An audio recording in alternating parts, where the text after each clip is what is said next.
All right, good morning, everybody. We're going to get started on day 2 of our Potato Expo conference.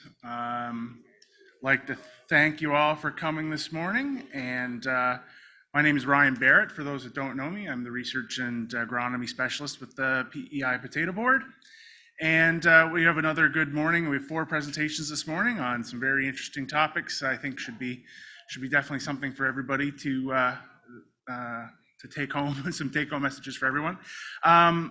Before we get started, I want to introduce John Visser. He's the chair of the Prince Edward Island Potato Board. He's just going to bring you some welcoming messages from the board this morning. I'm not sure whether it's a privilege or what to be chairman this year. It's certainly been a challenging year since my term started. So, good morning. On behalf of the PEI Potato Board, I would like to welcome you all to the second day of the 2022 International Potato Technology Expo. The Potato Expo is always an excellent opportunity to learn about new products, new technology, and improved production practices. It's also a great opportunity to connect with fellow potato growers and industry partners, both professionally and socially. After 2 years of a pandemic and an extremely frustrating and challenging winter dealing with the ongoing potato wart crisis, which is long from over, there is definitely a value in getting together again in person. The Potato Board was once again part of the team, along with the PEI Department of Agriculture and Land and Master Promotion, with a special thank you to Ryan and Lorraine and their teams for organizing this conference agenda at the Expo. And we have 4 interesting presentations on tap this morning. Thank you in advance to our speakers for their presentations today, and thank you to all of you here this morning for your attendance. Have a great day and best wishes to you all for the growing season, which will be upon us very soon. Thank you. Back to you, Ryan.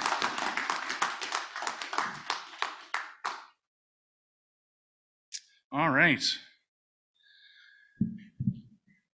Don't have not yet. Okay, so I have to vamp here for a second because we're waiting on our first presenter to join the Zoom. So CCA credits. If you there was a code up before, there will be another code up again. If you are a CCA and you're looking for CEUs, those CEUs will be available by either scanning the QR code or by, if you don't have your phone on that's not your thing, you can always just email your CCA number to me and I'll make sure it gets on the list. So it's the same code for all 4 presentations this morning. I believe there's 2 CEU credits this morning over the 4 presentations. If I just review who we have presenting this morning, so we're hoping to have Dr. John Cranfield from the University of Guelph is going to be joining us immediately, talking about agriculture in a post-pandemic world, opportunities for Canadian agriculture. After that, we have Dr. Aaron Mills from AAFC here in Charlottetown. Aaron's going to be talking about a project that he's been doing, a rotation trial that is sponsored by the Potato Board, looking at investigating the effect of crop diversity in potato rotations. Then we'll have a short coffee break, and then we will have a presentation remotely by Dr. Christine Noronha, also of Agriculture Canada. She's going to be talking about tools for scouting wireworm. Most growers have a pretty good understanding of wireworm control and the wireworm life cycle and that sort of thing from presentations over the last few years, but we've definitely seen some fields in the last year or two where maybe there wasn't wireworm before, or maybe it seemed to get out of hand in a very short amount of time. So we're going to talk a little bit about the tools available to you and the proper technique for doing scouting and that sort of thing. And then finally, last but not least, we have Kyra, Stiles, and Tobin, Stetson from the PEI Department of Agriculture. And they're going to be talking about soil health planning, including the soil health testing options available from the Provincial Soil Lab. I know we do a lot of soil health testing as part of the research and trials that we're doing with AIM and with the Potato Board, and some very interesting and useful information in there. So yeah, that's our morning, and then we'll be down to the trade show afterwards. So we're good to go? Great. So with that, vamping over. So I'd like to introduce Dr. John Cranfield. As I said, he's an associate dean with the University of Guelph in Ontario, and he's going to be speaking on growing in a post-pandemic world, opportunities and challenges for Canadian agriculture. Thank you very much, Dr. Cranfield. Well, thank you very much, Ryan, and I'm so happy to be here. Sorry for the delay. With the pandemic, we've all learned how to cope with Zoom and technology, but just like in-person meetings, flights get delayed and sometimes Zoom technology doesn't work, but nonetheless, we're here. I'm delighted to be here and really looking forward to an opportunity to have a chat with everyone. I'm just going to actually ask the tech team if they can enable screen share so that I can share my slide deck with the audience, please. Excellent. Done and good to go. Great. I hope everyone can see this clearly, and it's showing up in PEI. I get a thumbs up maybe just to make sure. Everything looks and sounds great. Fantastic. Well, thank you for having me. And before I begin, I want to acknowledge that I am a settler whose ancestors lived on the traditional lands of the Blackfoot, Blood, North Pagan, and Mississaugas of the Credit.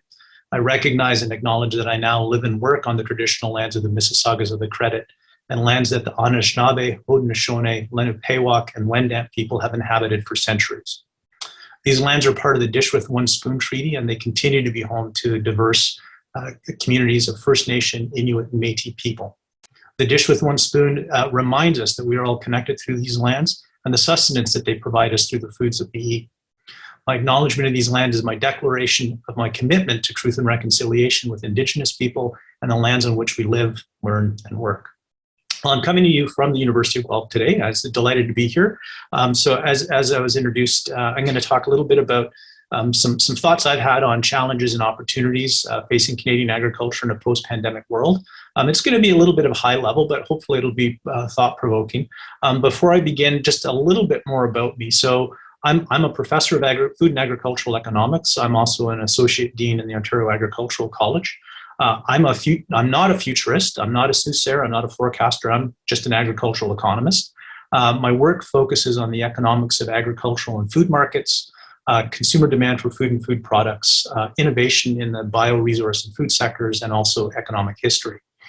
Whenever I give talks like this, I actually like to start off with a little bit about some drivers of demand for food in the Canadian marketplace, and partly because this is just something that I know really well and I think is important, because those drivers that happen at the retail level impact farmers so importantly, and we can't lose sight of that. And so I'm going to take you through a couple of slides that sort of set the stage for talking about some opportunities. I think a good starting point is where we are in terms of household expenditure in Canada. This slide is from Statistics Canada. It shows household expenditure by Canadians in billions of dollars. This is nominal, so not accounting for inflation. If I do account for inflation, the story doesn't change. And what we see over time is, you wouldn't be surprised, with a growing population and a growing economy, Canadians are spending more, right? This is sort of axiomatic. We do see a couple of points in time where that spending slowed down and sometimes declined. So if you look in the 2008 region of this slide, you'll notice that it flatlines a bit. This is the financial crisis in the early 2000s. And then more recently, you see the dip in 2020. This is obviously the impact of the COVID pandemic. Those 2 points aside, what we have seen is long-run growth in household expenditure. Now, part and parcel to that is we've also seen Canadians spending more on food. We have more Canadians, they continue to eat, and so as Canadians eat more, we're going to see higher and higher expenditure. This graph, again, from using Statistics Canada data, shows the household expenditure on food in billions, but in two places. The blue line shows food and non-alcoholic beverage expenditure for food that's brought into the home, food and beverages that are brought into the home. And so what you might buy at a grocery store or at a farmer's market, for instance. And again, what we've seen over time is growth in that. And this is no surprise. We have more Canadians, and so you would expect to see this rise. The red line shows expenditure outside of home, what economists sometimes call food away from home. And what we see there, again, I think is no surprise. If you've grown up in the 80s, 90s, and 2000s, we've seen growth in food expenditure outside of the home. What's also telling, again, and this is going back to the pandemic, is the drop in that red line in 2020. When restaurants were forced to close because of COVID restrictions, well, many of them were able to adapt through takeout and drive-up curbside service. The pandemic did have a very real impact on how much Canadians were spending out of the home, but it also increased the amount Canadians are spending for food in the home, and so buying groceries. So if you're going out less, you're still going to eat the same amount of food, but you're going to be bringing it into your home. These two pieces of information are really important because one of the things that economists focus on a lot of times is something called Engel's law. And what this says is that as people become wealthier, they will continue to spend more on food, but that expenditure on food as a share of overall expenditure falls. And this doesn't necessarily mean it's bad. It just means that they're spending money on other things beyond food. And so we can capture that with food share of household expenditure. And if we take the information from those two previous slides, we can actually look at the share of expenditure, overall household expenditure that's going to food and non-alcoholic beverages. And over time, that's fallen from around 14% to a little bit under 10%. In the teens, the 2010s, that started to flatline a bit, perked up a little bit in 2020. Again, that's just because Canadians were spending more on groceries in a grocery store rather than a restaurant. And then if we add on top of that, the share of expenditure that's being spent out of the home on food, we continue to see a decline. But what's telling is that if you look at 1981 versus, let's say, 2019, in 1981, about 1/4 of all expenditure on food was out of the home. Whereas in 2019, it's about 1/3, maybe even 40%. And that's a growing trend that we're seeing in Canada. And we're seeing this in other jurisdictions. In the United States, it's much more pronounced. It's almost half of total food expenditure happens outside of the home. So this is a trend that's not going to go away. We're going to continue to see this.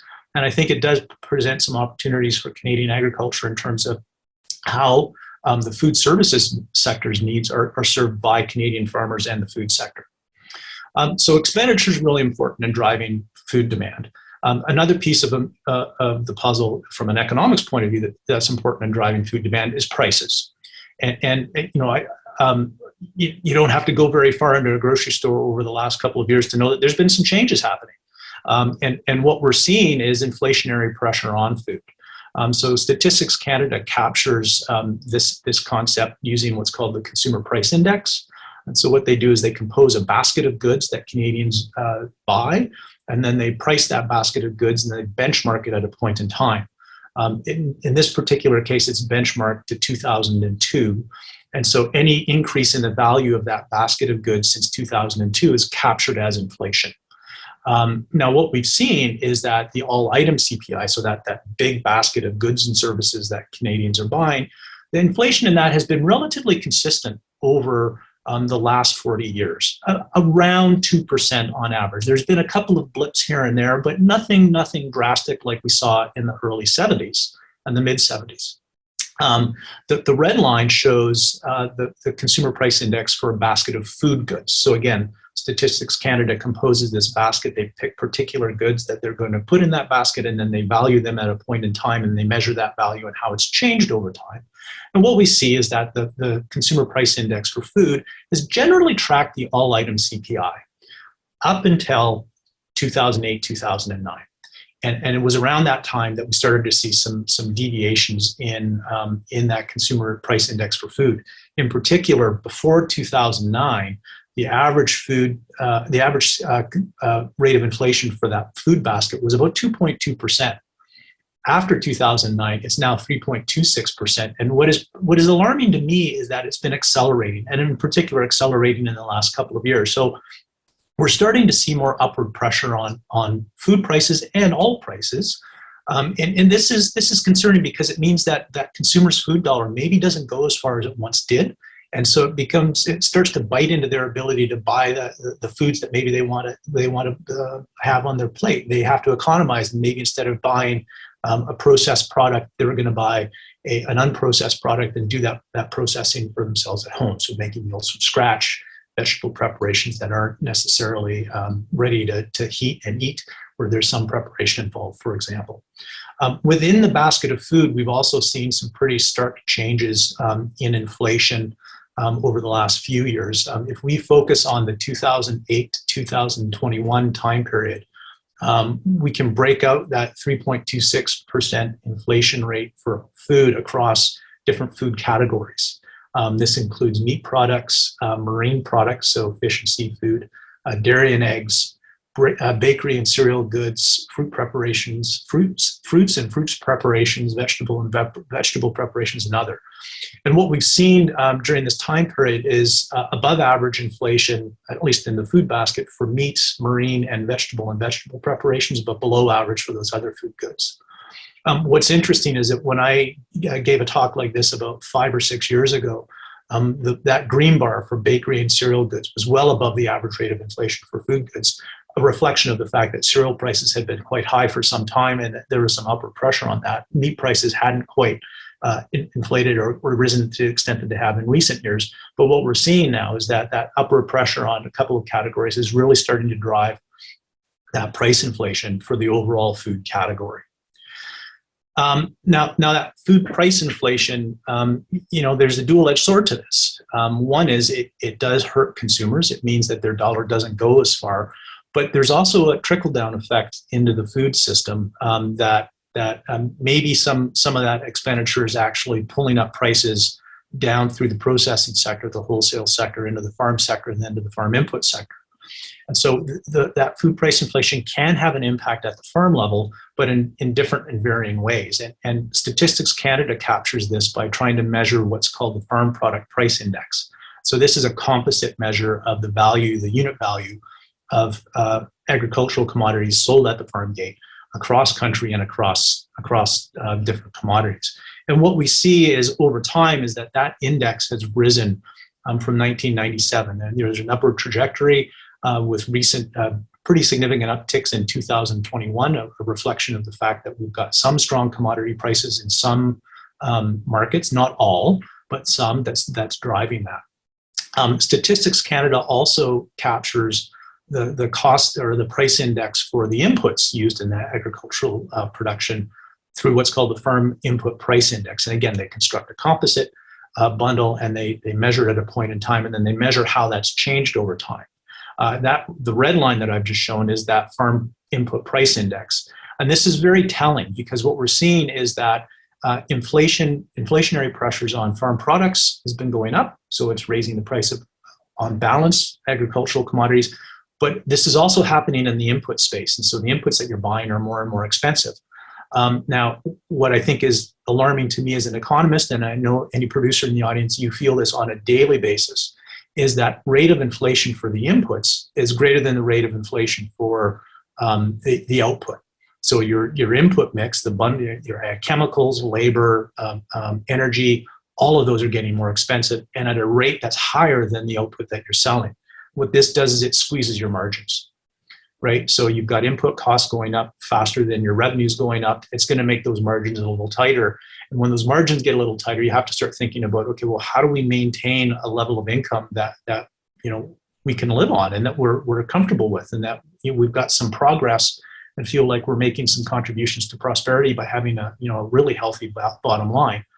One factor that comes to bear when that happens is that we start to see that those tighter margins sometimes gives producers a motivation and a rationale for expanding their scale of operation, bigger farms. There's a multiplicity of factors that drive the changing landscape of the number of farms that we have in Canada and the number of farm operators that we have in Canada and the size of farms. But one of them is that squeezing margin, giving a rationale to get bigger and bigger and bigger. And this is not a new trend.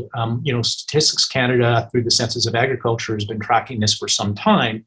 And what we see in this graph is the number of farms in the Census of Agriculture going back to 1941. Unfortunately, I've only got this data to 2016. We don't have the 2021 Census of Ag data yet. But what it shows is the number of farms has been declining. So too is the number of farm operators.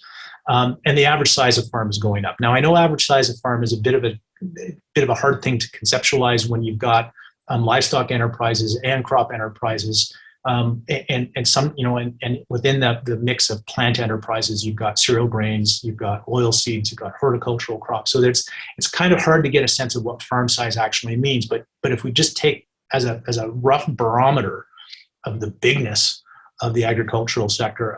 That increase in farm size is really a reflection of those squeezes on the margin. There's a role for technology in this as well. As technology has advanced over the 20th and now the 21st century. We're able to get larger operations with the same number of employees, but using technology in new and clever ways. So we're seeing fewer farms, but larger farms, and we're also seeing some shifts in terms of the orientation that those farm enterprises have with respect to gross farm receipts. My colleague here at Guelph, Alphonse Weersink, has done a lot of work on this space, and one of the things that he talks about is how we have a growing commercial scale sector in Canadian agriculture. And what he means by that is that if you look at changes in the number of farms reporting over $1 million or $500,000 in gross farm receipts, that's gone up over time. And so what this slide shows is the number of farms in 4 different census years, ag census years, reporting different levels of gross farm receipts. So ranging from farms reporting under $10,000 of gross farm receipts to those reporting over $2 million of gross farm receipts. And we see a demarcation at around farms reporting $250,000 to $500,000 in annual gross farm receipts. Farms that have less than about $250,000 in gross farm receipts, but we're seeing fewer of them. So we see fewer farms reporting gross farm receipts under $250,000. But we're also seeing an increase in the number of farms reporting over $500,000 or more in gross farm receipts over time.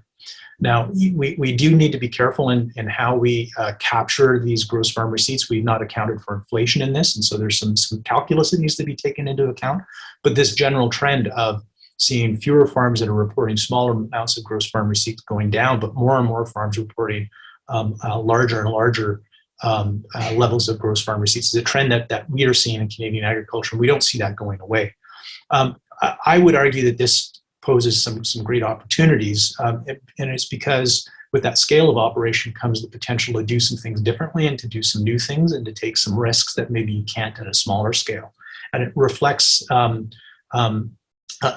couple of points that I'm going to get to that tie back to the Barton report on the Canadian economy and prosperity. Another point I want to flag that I think points to some great opportunity in Canadian agriculture has to do with trade. And in particular, what we export and what we import from the agricultural sector.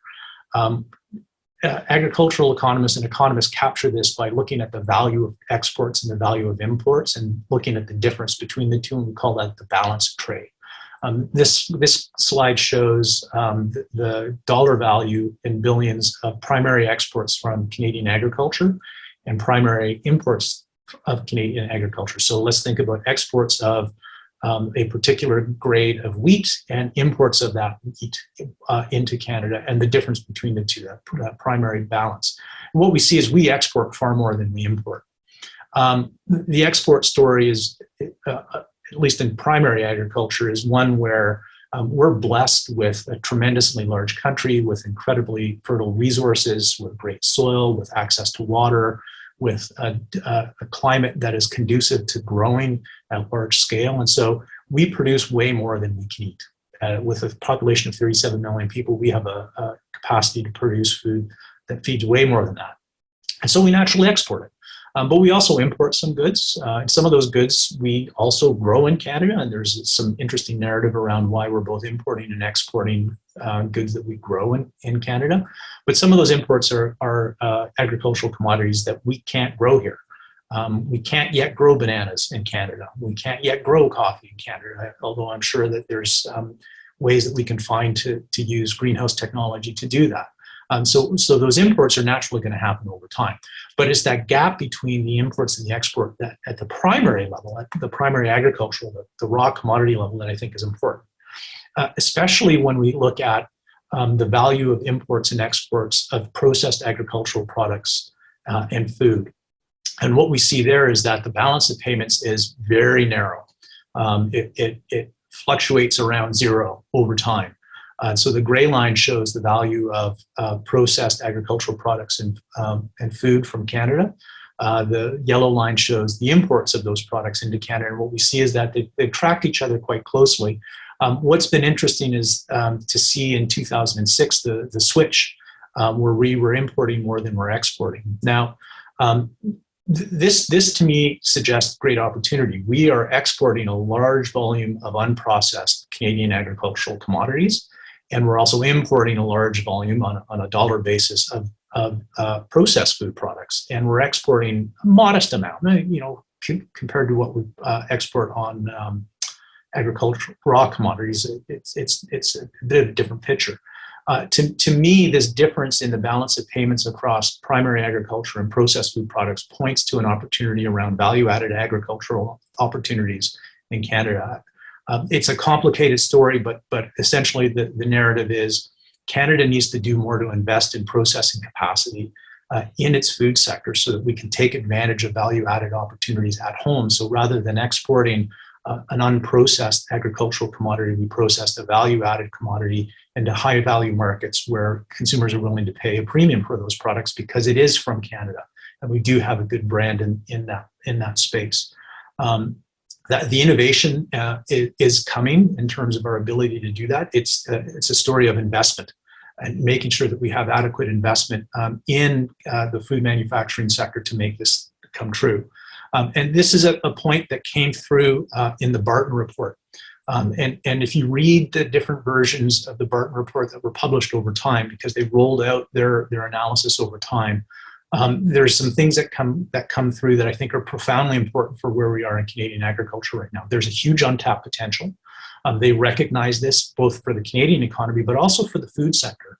And in that Barton report, which formally is called the Advisory Council on Economic Growth, the Path to Prosperity, in their executive summary in 2017, they pointed to three sets of activities and goals that Canadians and Canada needs to pursue with abandon and with enthusiasm and in an aggressive way. First is unlocking innovation to drive scale and growth. We need to do more around innovation. We are doing that. Agriculture is incredibly innovative. The food sector is incredibly innovative, but we can do more. Another point that they emphasize is the need to build a skilled and resilient workforce. The adoption of new technologies throughout the agri-food supply chain means that the people who are working on the farm, in the agri-input sector, in the food processing sector, will increasingly need to have technical skills. And so this is about trying to build out those skills to make sure that workforce has skills that are transferable across different jobs that they may have, but also are future-proof. And we often hear about this idea of robotics and automation and the concern that people have about that. Well, one way that you can build a resilient workforce around that is to make sure that people have the adequate training that they need so that they've got the skills to adapt to that and adopt to that. And the last piece that they talk about is the unleashing the growth potential of key sectors in the Canadian economy. And agriculture is one in particular that the Barton report emphasized, where they said, and this is a quote from the report, "We have highlighted the agriculture and food sector as one example where Canada has the potential for substantial growth and export improvement and the opportunity to become the trusted global leader in safe, nutritious, and sustainable food for the 21st century." That quote is 5 years old, and as far as I can tell, it's evergreen. The story is not different now. I mean, circumstances are different because of COVID and geopolitical turmoil emanating out of Europe. But I think this is still an apt motivator for what we can do in Canadian agriculture and how we can help lead the Canadian economy grow through agricultural-led export and export innovation. So that's sort of some high-level ideas and thinking, and I'm trying to emphasize this idea of the untapped potential, but there's also some key opportunities that I think we can take advantage of in Canadian agriculture that will serve both the needs of Canada and Canadians, including farmers in Canada, but also the world. I mean, the world needs more of Canadian agriculture and food products, as far as I can tell, and there's ways that we can achieve that. One opportunity that I see that we're beginning to see more and more of, and I recognize that potato farmers in PEI have done a fantastic job around developing a sustainability platform and making sure that the potato sector is leading agriculture in PEI and Canada in terms of quality of water systems, ensuring we have soil conservation practices and soil health practices that actually improve our ability to grow agricultural crops. Sustainability is a good example of what's called environmental, social, and governance issues. And what I would advocate is that we are going to increasingly see people demanding food products and looking for food products that embody those environmental, social, and governance attributes in them. Some examples that come to mind, and it's not always popular to talk about in Canadian agriculture, but I'm still going to talk about them because I think we can't shy away from this, is this idea of cellular agriculture. And to that also plant-based alternatives to conventional protein sources. We are seeing some tremendous innovation in biotechnology and the ability to ferment food products independent of sentient beings and sentient living animals. This has some tie back to ESG issues. The technology still has a long way to go. There's a lot that needs to be worked out in terms of innovating and commercializing this approach to how you could make food products that are a substitute to some other products that we currently have. But consumers are looking for food products that have a lower environmental footprint. That's a sustainability issue. Sometimes food products that don't come with it potential concerns, whether founded or not, regarding animal welfare. And this is a source to address that. And also that can actively work to mitigate factors that, whether rightly or wrongly, are attributed to agriculture and climate change. This notion of plant-based foods and cellular agriculture is still novel, especially cellular agriculture, but I don't see this going away. There's too many consumers who are focused on environment, social, and governance issues for this to not happen.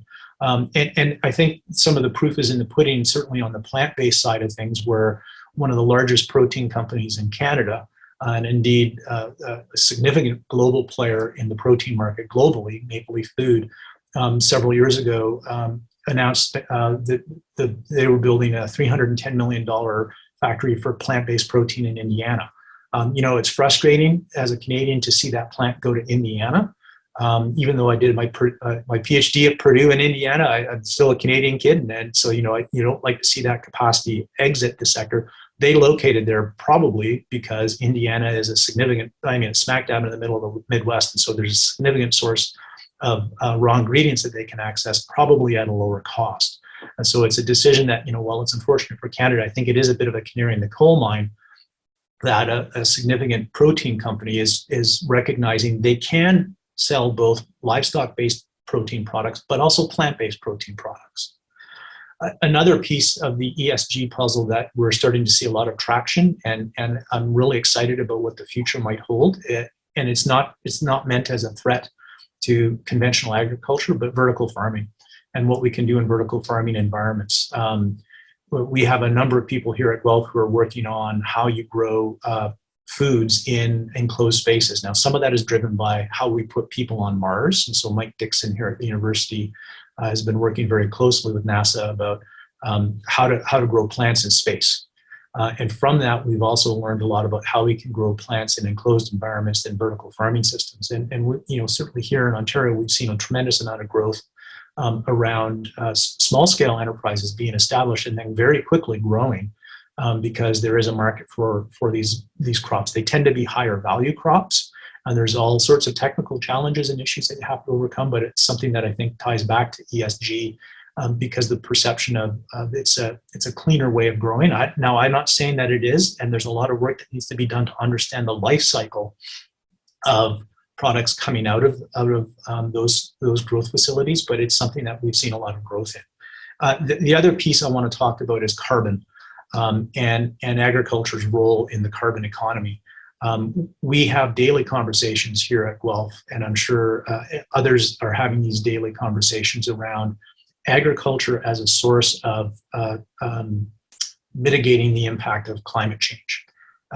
My dean and I, Rennie Van Acker and I, have been having conversations around, well, how do we position ourselves so that agriculture isn't just carbon neutral, but we're carbon negative? And we see a lot of action potential around adoption of different cropping systems and production practices that capture carbon from the environment and embed it in the soil.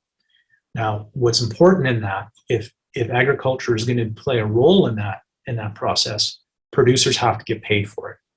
And that those carbon markets are nascent. They are still emerging. There are issues with them. You don't necessarily need a government to come in and fix this. There are opportunities around working with retailers to make sure that any value that's created at the retail level because a food product they're selling has a carbon negative claim on it, that generates value for the farmer. And there are private standards and contracts that could be written to help facilitate that. It is something that I think is coming, especially as we see more and more pressure on small parcels of land in places like PEI and in Southern Ontario. Another piece of the puzzle that I think is important that presents tremendous opportunity is agricultural technology and digital agriculture. Now, this ranges from the nuts and bolts of ag technology. So think ag mechanics. Things like connecting drones to spraying units, to embedding technology in farm machinery so that we can capture data, we can understand better what's going on in the field, we can have more precise control of weeds and pests and use that data in clever ways. So this is about the mechanics of it, the sort of the physical things that are in agriculture, the farm machinery that gets used. There's a lot of opportunity to use this technology in new and clever ways. I'm involved in something called Creative Destruction Labs in the University of Calgary, and they have an agriculture stream. It's an innovator, an innovation incubator, and so what they do is they recruit venture firms to come to them, get some mentoring, figure how they can scale up and create something massive. And to a T, the ventures that are coming are all about technology and digital ag. And it's not just the nuts and bolts of that technology. It's also about things like how we can use blockchain to capture information about what's going up and down that supply chain and use that to help inform and give guarantees around traceability. That traceability can be important from a food safety point of view, but it can also be very important in terms of communicating with consumers about sustainability. And here's the sustainability measures that are happening along the supply chain. Well, a great way of doing that is to use a blockchain technology to lock in those practices, have the ability to audit to make sure that what's being reported is actually being done, but then capture that and be able to use that to communicate with the consumer about here's some food products that have a higher sustainability score than they once did. And that can have some appeal if those consumers are really motivated by ESG considerations. Lastly, I think it goes without saying that digital agriculture is really starting to get a foothold, probably a toehold at this point, through the lens of artificial intelligence and machine learning. And so this is taking large data sets and unleashing algorithms to try to learn from those data sets so that it informs better business decisions. There are companies right now who are doing this to identify markers of gene markers in particular plant lines and then making crossbreeding decisions based on what they found out to try to optimize those breeding decisions. So instead of having generation after generation after generation and trial after trial after trial, they're using information that they have about genetic sequence and how it shows up in plants to make selections around, we're going to cross this line with this line, and we're going to do it 3 or 4 times to see what we get, rather than doing 300 or 400 different trials at that. So there's some really interesting activity that's happening around how artificial intelligence can be used to help inform those better business decisions. I wouldn't be doing my job if I also didn't raise a really important issue that I'm sure everyone in Canadian agriculture is feeling, and that's adaptation to climate change. Whether you believe the sources of climate change is not what I'm getting at. We have seen change. We have seen more extreme weather. We've seen an increase in average temperatures. Those right tail, those very rare events are now less and less rare. We're seeing the impact of this in a variety of different ways. But what I think about and what I worry about, and through that worry, I think there's also opportunity, is that those climatic changes are really about agri-ecosystem changes. And what impact does that have on the plant varieties that are being grown, on the breed stock that's being used in livestock operations, and the production practices that are being used. There's all sorts of opportunity here to think about how you layer on some predictive modeling around crop or weather patterns over time, and what are the crops that need to be either adopted or adapted so that they've got resilience to those coming extreme weather events and any climatic change. And this has clear implications in terms of the disease environment in which we grow plants and raise livestock, but also potential around invasive species. As those climate zones, warmer climate zones start shifting further north and north and north, I do worry that we will begin to see greater pressure from invasive species that we haven't seen before.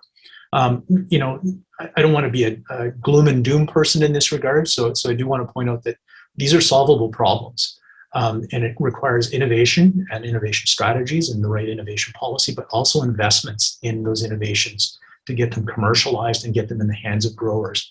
And I think key to that is the partnering that can happen with producers, not just from a perspective of here we're a government and here's some plant varieties, or here we're a crop company, here's some plant varieties, but working collaboratively with producers to understand what's working, what's not, what are producers doing to get around the challenges that they might be facing, and how can that help others learn and spread that knowledge and that understanding.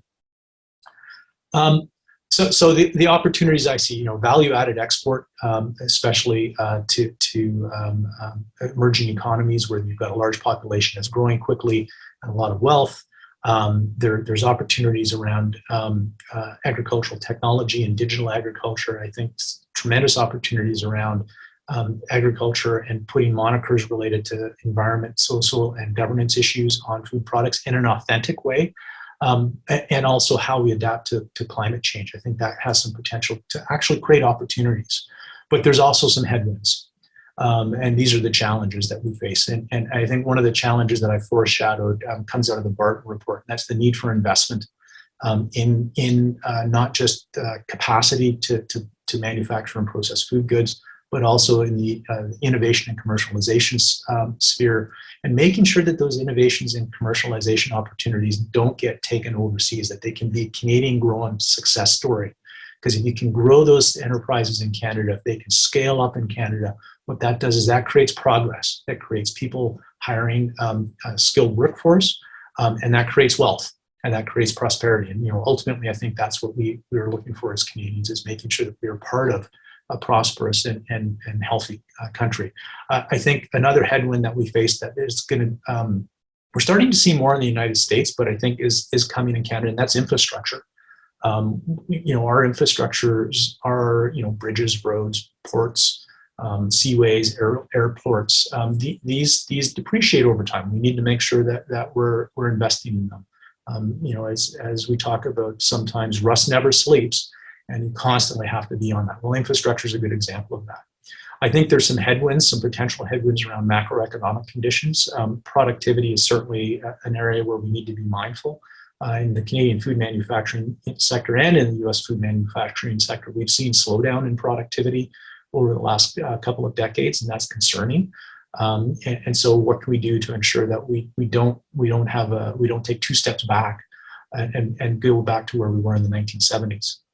A couple other macroeconomic conditions that I think are important for positioning Canada for future success. One is exchange rates. There's not a lot that we in Canadian agriculture can do around exchange rates, but exchange rates can work to our advantage in that it makes our products more affordable in the eyes of others in the marketplace. And so being mindful of what's going on in exchange rates. And right now, you know, we have an exchange rate that's favorable to exports. That's not always been the case in the last 20 years. And so being resilient to those shifts is going to be important. Two pieces of information, two other pieces on macro that I flagged. One is inflation, that we are seeing inflationary pressures. The other one that I am beginning to get concerned about, and I know other economists are getting concerned about, are interest rates.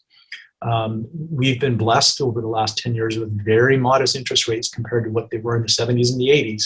I don't see them going back to that level, but we are hearing noise about interest rates going up as an effort to try to nip in the bud inflationary pressure. I think some other headwinds that we're facing, one ties to energy costs and disruptions that we're starting to see largely from a geopolitical sphere, but also from this fear of not having access to enough energy. I saw this morning that Joe Biden is considering releasing some strategic reserves to mitigate shortages in the oil sector. But these energy cost stories are not going away. We're seeing a lot more fluctuation in energy prices. That makes it difficult for the energy sector to respond in meaningful ways. The other piece of this is that there are a lot of consumers who are looking for alternative sources of energy being used in the production of goods and services. And so, what's the tipping point where we move away from a combustion-based source of energy to one that is maybe a little more renewable? Two last points I do want to talk about in terms of headwinds. One is a human capital development story. This is about making sure that we have that skilled and resilient workforce. We cannot let that sleep. We have to continually be on top of making sure that we've got a really strong K to grade 12 sector that feeds into a college and university sector, that feeds into a trade sector, so that we've got that skilled workforce. And that once you're done that post-secondary training, whether that's a trade, whether that's college or university, recognize that you should always be learning. And so making sure that there's ongoing development of that human capital. And lastly, what I'd want to mention is what I call black swan events. COVID is a good example of a black swan event. You don't necessarily see it coming. Maybe you know what's going to happen, you just don't know when. But these black swan events are unavoidable. What we need to do is make sure that we develop resilience to them. And that resilience can be about a number of things that we've got enough economic activity that we can diversify away from particularly vulnerable sectors of the economy, all the way to the resilience at an individual level. And I mean, I know farmer mental health is really, really important right now. And I think PEI has been doing some wonderful things around making sure that farmers have access to supports around mental health. But there's a resilience piece to that as well. I think about Andrea Jones-Bitten here at our Ontario Veterinary College. When she does talks on her work on farmer mental health, she does always go back to that idea of resilience and building some capacity to cope with those difficult and challenging times. Sometimes that's saying, you know what, I'm not okay, I need help. Other times there's things that you can look inside and find ways to get over those difficult times. It's not easy, but it's important. I'm a little over time actually, so I'm going to stop there. I'm going to say thanks and see if there's time for maybe a couple of questions. John, you're only 2 minutes over, and I think we may have delayed you at least that much from the get-go. So no worries, we have some time for questions. Any questions from the audience for Dr. Cranfield? Got one over here.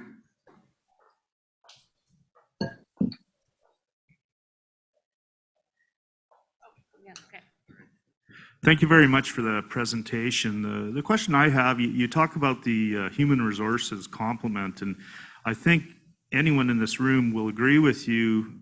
The biggest challenge is not only having the skill set, but the actual individual, to find bodies to do any level of work, regardless of an industry that you're in. It's tough to find people. I'm not going to say that are willing to work, but it's just a challenge across all sectors. And what do? You can't just say build it and they will come. What are your thoughts on the big picture for something like this? We talk about immigration. There's highly skilled people with that can't get, they're pumping gas as an example. Like, yeah. What are governments going to do? What can industry do, regardless of their size, to meet this demand and get that? So I'm very curious on your thoughts as to what we can do about that. Yeah, so I have a little sticky note here on a research idea I got from, and not just from an academic side of things, but from an industry strategy side of things, and that's the wage competitiveness of Canadian agriculture relative to other sectors in the country. And I don't think we understand that in a factual way. I think we all have our own experiences on not being able to access the labor that we need and the people with the skills that we need. Part of it is a wage story, I think. I don't think it's a huge part of it, and I'm not taking away from what people are paid in agriculture. I think another piece of it is, and you tapped on one point there that's important, there are new Canadians who are looking for work and helping them see a pathway to working in the agri-food sector in ways that allow them to have prosperity that maybe they didn't have before they came to Canada and that they wouldn't have in other opportunities, working, for instance, pumping gas. I think a third piece of this is how we share a message, how we develop and share a message around I'm going to frame it around the honor of working in the food industry and the agricultural sector, and the meaning and purpose that you can derive from knowing that you're feeding Canadians. I mean, I honestly think that that's a very important part of this, is that there is a lot of honor in growing food and in feeding Canadians. And I think if people start to see that and gain an appreciation of that, they'll start to see a little more connection in terms of how they might be part of that. I think you've raised an issue that we could spend a whole conference talking about. This is a very complicated issue, and it's an issue where, you know, temporary foreign workers aren't going to necessarily solve this in a systematic way. It might help this year, but there's bigger issues that we need to address. Part of it is wages. Part of it is making sure that people see that this is actually a thriving, vibrant career where you can have a lot of opportunity, and sharing that message as broadly as possible. Working with agricultural commodity groups, working with federations of agriculture, working with human resources organizations, so that people actually see that there's a lot of merit to coming into agriculture. Here at Guelph, and you know, I keep coming back to Guelph because that's where I work. I mean, I grew up here. We've done some studies looking at what is the labor market for graduates. And in 2017, we had a piece of work done where we actually went out and surveyed the industry. And what we found is that for every graduate from our college, so every graduate with a 4-year degree, there were 4 jobs. And we took out wage-paying jobs. So these are salaried jobs. So there's 4 jobs. So there is tremendous opportunity.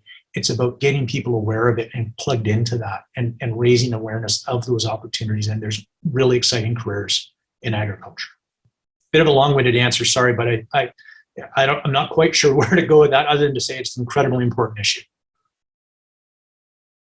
Thank you. Any other questions? I have a short question.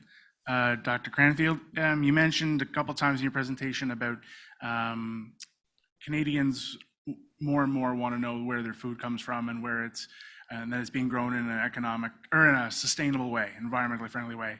And I would agree with that, but I'm wondering, do we know what percentage of Canadians, or what, you know, how prevalent that is? Because I also know a lot of Canadians that they're just trying to buy a cost-effective food, Yeah. and they maybe don't care as much. They want it to be safe, but they're not as tuned into, you know, whether it was organic or whether it was, you know, sustainable, that sort of thing. Yeah, that's a great question. And it used to be 40 years ago, someone like me would get and talk about the consumer. There is no the consumer anymore. There are segments of consumers, and there are going to be segments of consumers, to your point, who are price conscious. They're going to economize, and they're to your point, they're not necessarily concerned about how it grows. They just want to make sure that they get safe, healthy food on the table to feed their kids. There's going to be consumers who are focused on taste and provenance. There's also going to be consumers who are focused on how the goods are produced, how those foods are grown. The Canadian Centre for Food Integrity, I think, is doing some important work in this regard, as is Food and Farm Care, both at provincial and national levels, and different organizations. I don't think we understand enough about who's actually looking for these goods. My hunch is that for some of the more niche food products where you've got very specific attributes in the production system, you know, the market for that might be people in more well-heeled parts of downtown Toronto who are shopping in Whole Foods. And that's great, because if they're willing to pay the price that there's getting charged in those locations, as long as the farmer's getting some of that, I'm okay with that. But we don't understand this as well as we need to. And it's something that I think we're starting to see some traction again by places like the Canadian Centre for Food Integrity, and the messaging that they have around what are Canadians actually looking for. I also think that there's probably people in the room who have customers who are looking for particular food products with particular attributes, and you know, let's untap that story, and let's start talking to them about, well, what are you learning from your customers? Who are they, and what are they looking for? Thank you. I have one quick question too, unless there's somebody else. I'd pass the mic. Oh, so my question, John, is around cellular agriculture, which I'm only vaguely even familiar with it, but it's interesting to me that might be seen by consumers as a way to attain more sustainable food production when many consumers are against GMO technology or gene editing, Yeah. which we know is not only benefits for sustainable agriculture, but also for food attributes, enhanced vitamin C and so on. So I wonder how they will view something like cellular agriculture in the future. I think that's you hit the nail on the head. And part of this is consumers' reaction to food technology. There is this thing called food technology neophobia, where consumers flee from any kind of new technology because it's either not understood or they don't understand it. A lot of the people who are afraid of GMOs probably don't really understand the science, and so they're maybe they just don't get it. I think there's a risk that the cellular agriculture and sector will face in that regard. They need to be very careful about what bacteria and fungi and compounds are going into those fermenters, because consumers will find out if they're genetically engineered. And even if it doesn't impact the gene expression in that food product, consumers won't care. We're going to see the same thing that we saw around the first generation of GMOs. Where I think there's probably some tempering of that view is that consumers are now maybe able to see some benefits to them compared to some first generation GMO crops, where those crops weren't necessarily imparting an attribute into that food product that the consumer benefited from. That was sort of the folly of golden rice. I mean, clear benefits tied to economic development and human health development globally. But because it was genetically engineered, there was all sorts of objection to it. And I think that's slowly going away. But I think that as people see more benefits in those food products, they're going to be a little more accepting of it, and I think a little more understanding of it. But then the question is, what are those benefits? Is it a healthier product? Is it produced in a way that addresses a concern that they have around conventional production practices? Is it a product that aligns with their moral values? And so, I think there's a complex mix there we're going to have to see how that evolves. I mean, the cellular agriculture sector is still nascent. It's still emerging. But it's like the organic sector was 4 years ago. It's small, but it's growing fast. And so as that growth comes, we're going to start to see those issues come to light. Thank you. Thank you very much, Dr. Cranfield. Thank you very much, everyone. Really enjoyed being here, and hope you're enjoying the conference. So our next presenter is Dr. Aaron Mills from Agriculture and Agri-Food Canada here in Charlottetown. Aaron has been he works on a lot of agronomy projects, and you'll know some of the work he's been doing with the grain and oilseeds producers and other groups. The board sponsored a project that he's going to be talking about today on crop rotation and with potatoes and looking at sort of diversity of rotation crops within that. So just as people are going in, coming out, there are a few seats in the front on both sides. There's a handful of seats on my left towards the back wall. If you're not able to find a seat, there is an overflow room upstairs by where the Eastlink Center offices are, where this is being live streamed, so that is an option for you as well. And take it away, Aaron.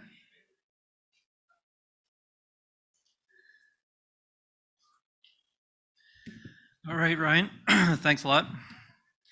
Really good to be in person, finally, out of the living room, pants on, stuff like that. Okay, before we get started, I'd just like to acknowledge that we're on the traditional and unceded territory of the Mi'kmaq and Maliseet people. And today I'm going to talk about a rotation experiment that's been sponsored by this last go was actually sponsored by the PEI Potato Board. Okay. All right, so we all know the importance of crop rotation. Primarily, it breaks pest and disease cycles. It allows for efficient use of resources, complementarity of resources, fertilizer that may be in excess from one crop may be taken up by a subsequent crop. And it allows us to create this portfolio effect where, we have a diversity of different crops. Some do better in wet years, some do better in dry years, but overall, we're looking at a fairly steady process. So what makes a good rotation? Number one, profitability. Really, if you can't make money, there's no sense really in doing it. And we need to focus primarily on the complementarity of these different crops that we have in our rotation. Some of the highlights from some of the stuff that that's been coming out of the research we've been doing for the past decade or so. Buckwheat liberates plant available phosphorus the following year. That's an interesting finding, an interesting reason to include buckwheat in your rotation. Corn with small grains, don't do it. We're seeing more and more of it. Just do not do it. I'm a big fan of barley, wheat. I don't want to see them go to the wayside from corn production. There's too many diseases that are in corn that can be transferred to our small grains. And you're going to see your fungicide bill go up for sure. And Sclerotinia, it has over 400 different hosts. So when we look at susceptibility of different crops to Sclerotinia, it's important to consider that when we're hammering out our rotation. And finally, longer is better, absolutely. If we get the tighter and tighter it gets, the more problems we're going to see, especially with a resource-intensive crop like potatoes. Okay, so I'm going to jump right in and talk about how to choose cover crops as part of your rotation. Ryan, I follow his reports. I'm going to be referencing Ryan quite a bit today. I get the sense that cover crops are becoming more and more popular. And I also get the sense that a lot of people are planting them and without really knowing why they're planting them or everybody knows that they're good, but I'm going to talk about some of the reasons that go behind picking out a good mixture and deciding on a good cover crop to have in your rotation. And the interesting thing is all of the information is local. So it's all been generated between Prince Edward Island and New Brunswick. And we're kind of entering an interesting time here where, these funding cycles are basically in 5-year increments. And we're coming to the end of a funding cycle here now. So the presentations that you're going to see this year and moving into next year are basically the culmination of everything that's happened over the last 4 years. So this was a project that was funded by the Atlantic Grains Council, and it's Andrew Mackenzie Gobsel and myself. Andrew's, if people don't know him, he's our new weed scientist. We're trying to figure out a way to get him to shorten his last name so it's easier to say, but anyway, he's doing some really cool work, and this is a massive experiment that we started, and a lot of different people have had their go at it, and there's been some really interesting results that came out of it. So, we're essentially looking at 40 different combinations, single crops and crop combinations. We're going into the 5th year of doing this, and we've been following it with barley and soybean, and we are seeing those carryover effects. And some of the results are starting to come out in the scientific literature here right now. Cameron Wagg is the new agronomist in Fredericton. He copied our design and implemented it 3 years ago at the Fredericton Research Farm. And I think this article is actually open source, so I think most people can have access to this. And then this is Adam Foster's grad student, Harini. She did an amazing job. This was taking information from our cover crop study and looking at the fungal and bacterial communities that were associated with each one of these crops. And just to give you the 30,000-foot overview of what's in the paper, I wouldn't encourage you to read them, but this is just for the purpose of the presentation here. So Cameron did an excellent job of going through the different crops in terms of their ecosystem services. specifically weed control, nutrient capture, erosion control, soil building, and soil health. So if you look at the paper, he'll talk about all the different crops that were in that study and where they fit into those different categories. So it'll help you decide, essentially what your goal is and which crop you need to put in your rotation.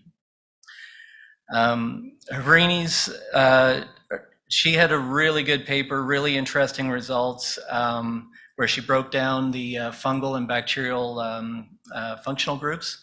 And the coolest thing about it was, she identified the crops that were associated with these different bacterial and fungal groups. So oilseed radish, alfalfa, and phacelia were associated with higher plant pathogen populations in the soil.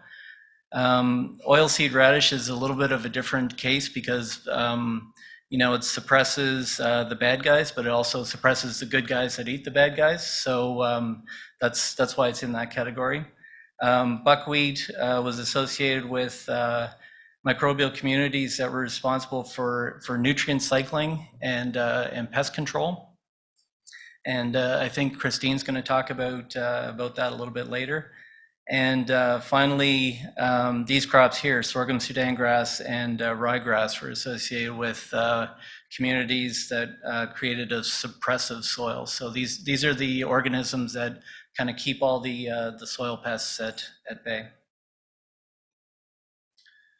Okay, and then this paper here it's been accepted and it's just kind of in academic never land here right now. The cool thing about this is Andrew found that, we tend to think that more diversity is better, but from a weed control standpoint, if that's what you're going for with your cover crops, it was hard to tease out the effects of these diverse mixtures versus really strong cover crops in their monocultures. So, for example, we had crops like buckwheat or sorghum Sudan grass. They're highly effective at weed control, but they dominated those mixtures. So, if you're going for a diversity effect for weed control, it's probably better to focus on specific crops that are members of that mixture. And just to give a shout out to some of the other researchers doing some cropping systems research here. At any given time, there's 4 to 7 cropping systems experiments going on at Harrington. We're really lucky to have that facility just down the road. Andrew and Judith both have significant multi-year rotations going on. And this is the I guess the Google Earth view of the experiment that I'm going to be talking about today. So these are not, I mean, these would be small plots from a farmer's perspective, but they're pretty medium to large plots from a plot research perspective. And I'll talk about the design a little bit later on. So it was initially started by my predecessor, Kevin Sanderson, back in 2005. And initially it was carrot-based as the main crop. And we went through 2 phases before I picked it up. And we switched over to potato in 2018. And this is what it looked like in the beginning. That house is still there. I think it's for sale, actually. And it's not anything to do with us. And this is the original, these are the original cropping systems. So we have carrot as our main crop, and we had barley underseeded with Timothy, and barley underseeded with Timothy, plowed in the spring and followed with pearl millet. And in this case, the Timothy was just allowed to grow. And it was kind of disappointing. At the end of, we had 3 phases, so each phase is 3 years.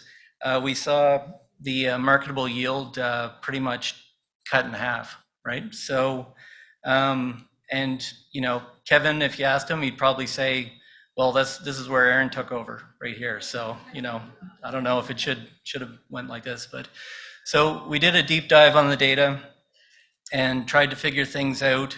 And we thought, well, if, the rotation that didn't quite do as bad as some of the other rotations had more crops in it, what would happen if we just jacked the number of crops in those 3 years? And people might remember the homestead mix. It had these crops in it. And then we added another one, which was homestead mix plus oilseed radish, pearl millet, and crimson clover. We stuck with the carrot, and we had either barley, timothy, or barley underseeded with timothy. Ran that for a phase, and again, we saw really mixed results. Like you can see, it was more of a timothy effect. These higher yields, I mean, they're definitely better than they were before, but really the highest yields were the rotations that had one cash crop in it. And we didn't really see, it was more of a timothy effect than an actual rotation effect there. This is what the plots look like on the ground. There's another shot of it. And finally, we figured, well, I got sick of working with carrots. They're a pain in the butt to seed. We haul out the seeder every year, try and figure out how to use it again. And really, we wanted to make this rotation more representative of the landscape as we would see in PEI, which obviously is growing potatoes. So I approached Ryan, and I thought, this would be a really good project to have the potato board involved in, from some technical input and also from a tech transfer perspective to try and get the word out about some of the stuff that we're doing. We have potato as our main crop. And then we hammered out these 2 cash crop rotations where we had field pea underseeded with ryegrass and barley underseeded with ryegrass.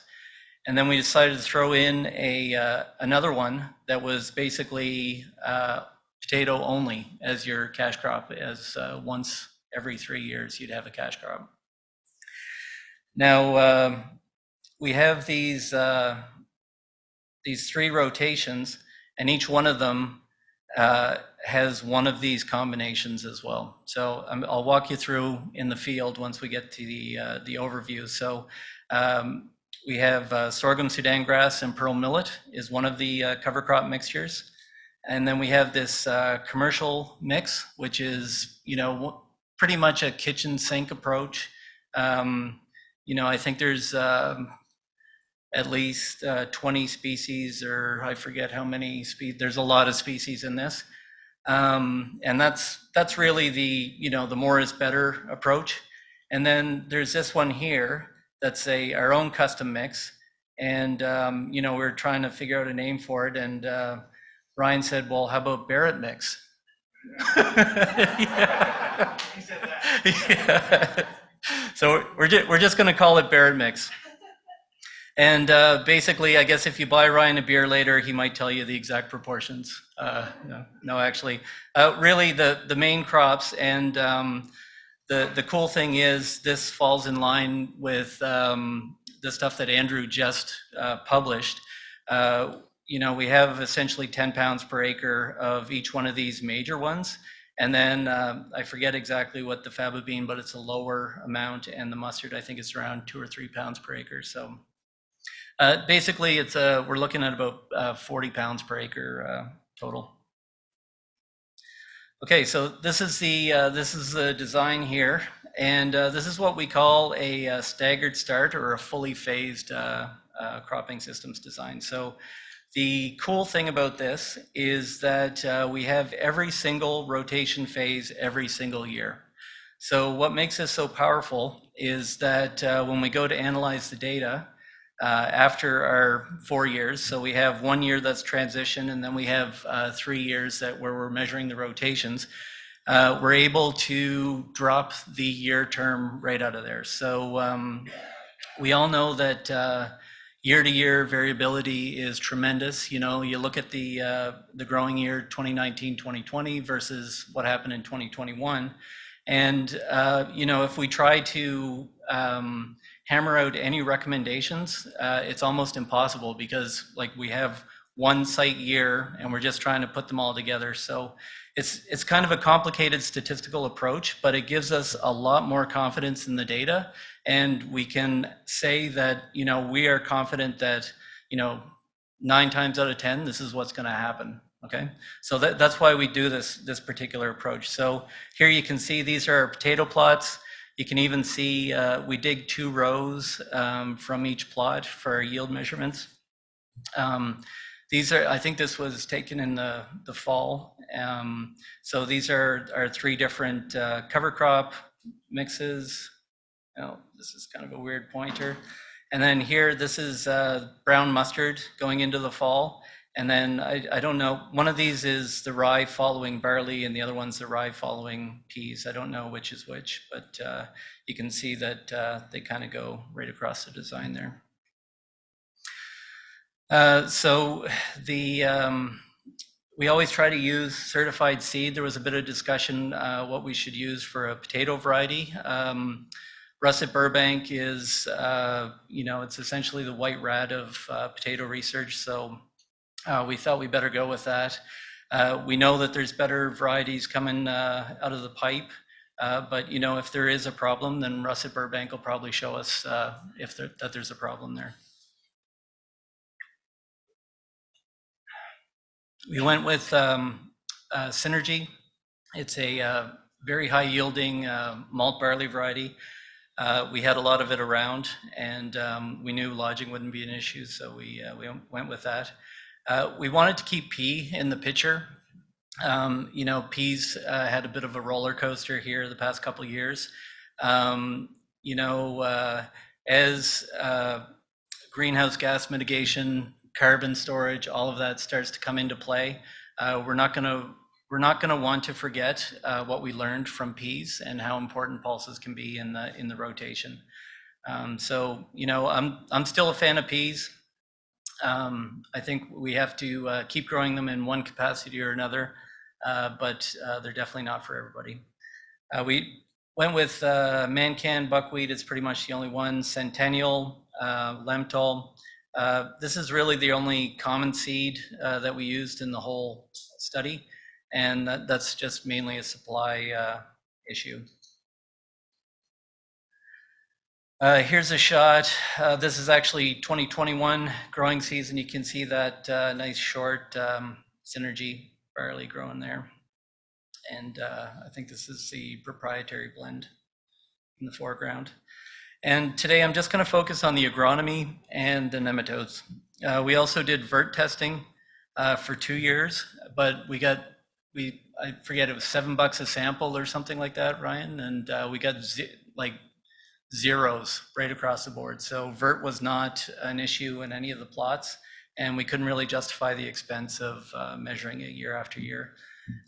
We also have PLFA sampling. I'm not going to talk about that. We're still processing those samples.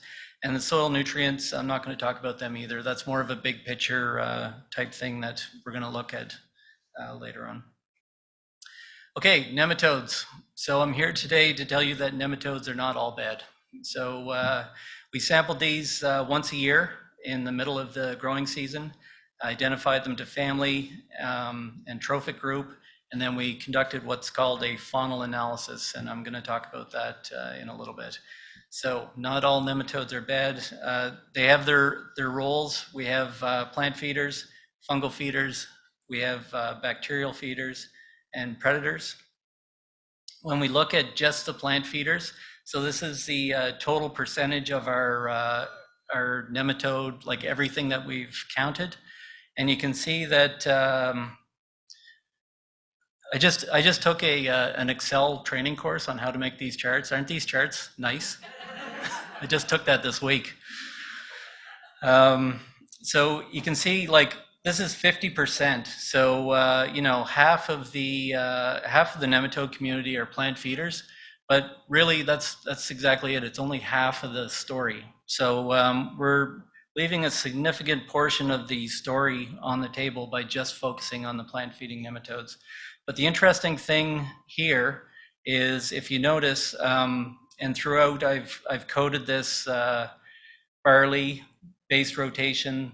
This is like the cover crop, single cash crop only rotation, and these are the pea rotations.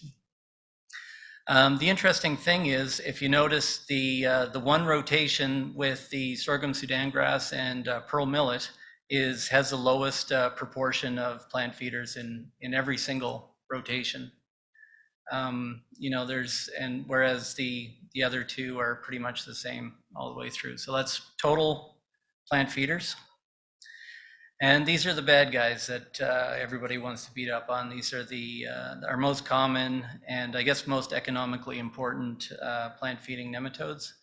And really, when we look at it, there's different, depending on the rotation, there's different amounts. So in our pea rotation, we had lower numbers of cyst nematodes, higher numbers in our barley rotations. This one here, this is root knot, northern root knot nematode, really no difference across the board. And here there's differences here and there. This is root lesion nematode. This is the one that's been implicated in the early dying in potatoes. And again, I mean, there's differences, but there's not really a whole lot there. And what we're really interested in is looking at the entire community and what that tells us about each one of these rotations. And this is actually a predatory nematode. So you notice the plant feeding ones have a stylet that they can poke into roots. This is actually a tooth that it uses to attack other nematodes and amoeba and all kinds of cool stuff like that. So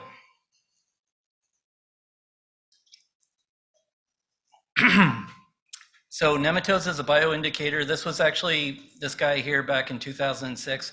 This is still widely used today when we're talking about nematodes as bioindicators. So we talk about the complexity of the structure. So this is like your community measurement, and this is your enrichment. So, if these are the traits for each one of these quadrats. So if you have a lot of fertilizer and it's like a scorched earth situation, the community will be up here. Okay, so we look at all the nematodes, their life history traits, where you find them, and they get a SI value, they get an EI value, and then they're plotted somewhere on this quadrant or this graph. And so what I really want you to focus on is what these indicators mean. This is very much a sustainability indicator. So in this quadrant, we have disturbed and enriched, low C to N, and it's conducive to disease. Here, this is more maturing, although it's N enriched, low C and N, and it's a regulated system. So basically, things are keeping other things in check. When we're down here, this is a bit more matured. We have a complex nematode community structure here. Things are suppressive, so this is actually going the other way. And the nematode community here is telling us that soil pathogens don't have much of a chance here compared to, up here where it's all about the soil pathogens.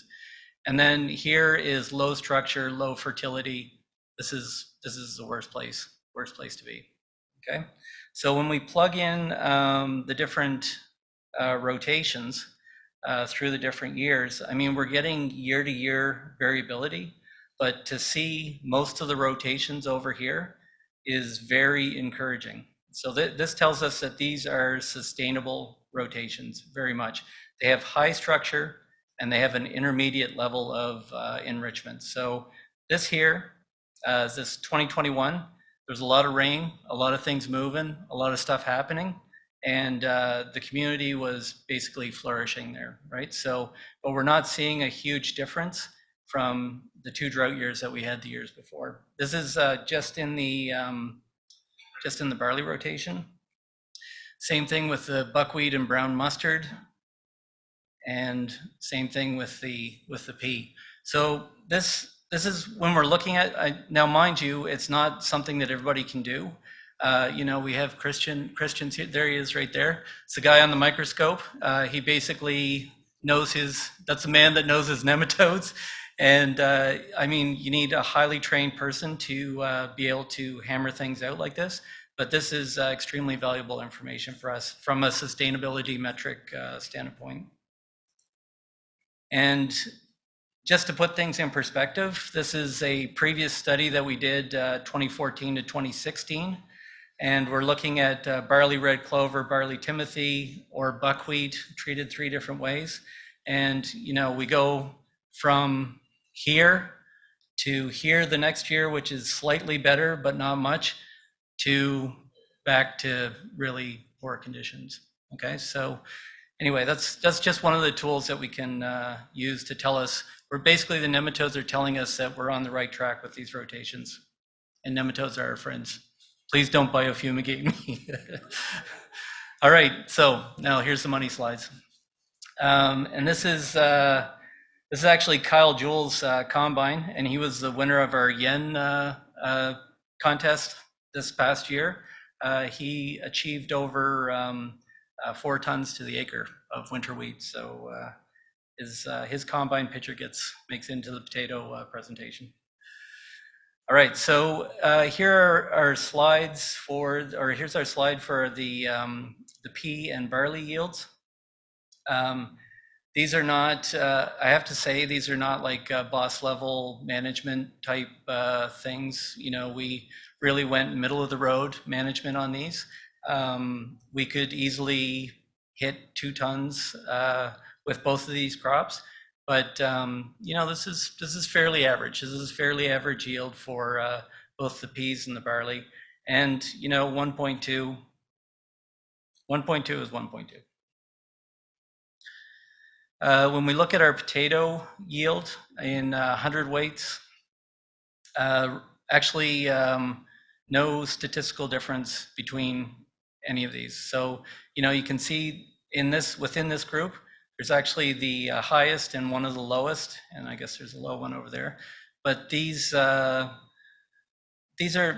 our farm crew manages these, and these are boss level management approach to potato production.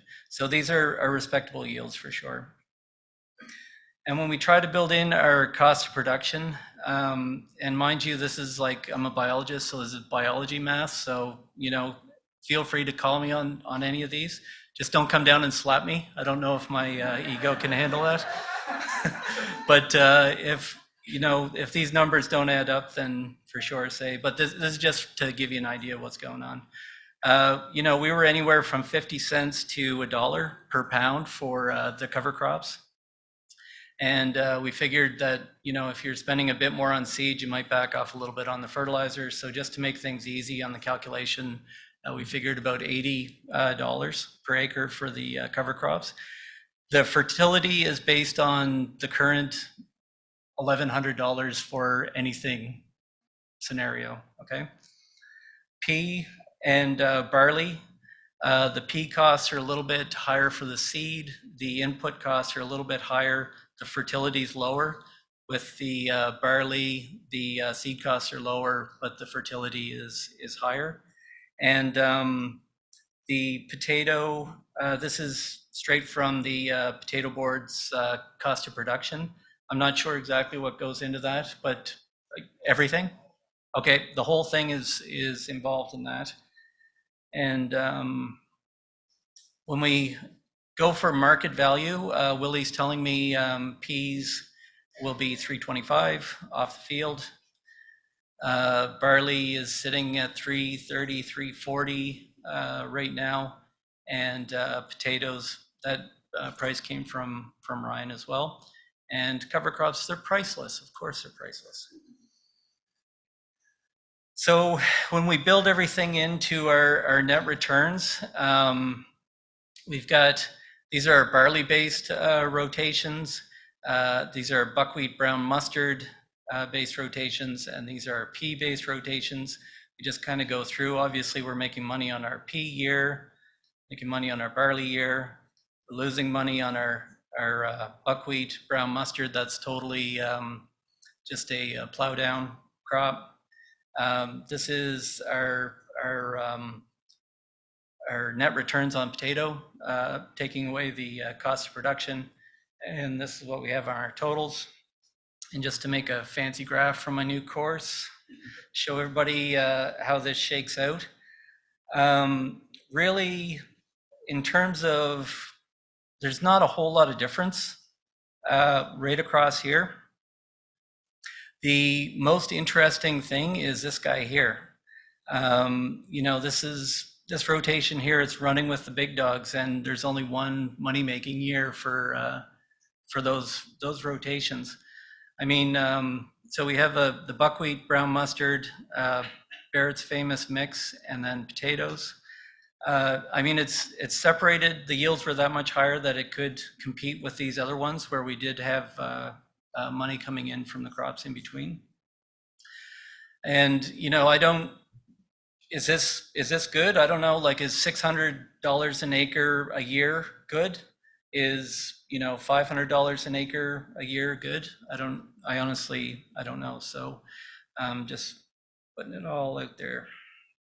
And to summarize, basically, I would encourage you to read Cameron's paper and take a look at Andrew's and Harini's when they come out.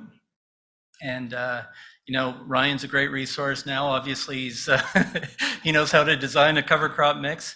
But keep in mind, what's your goal and why are you choosing that crop? I hope I made a case for the nematodes as a bioindicator. We want to keep doing that work. It's showing us a lot of stuff that we wouldn't normally see. And I think overall, this study to date shows that when we're increasing the crop diversity, we're improving the sustainability of these rotations. Okay, I'd like to thank the Potato Board for the funding and Sylvia and Christian for basically making all this happen. Okay.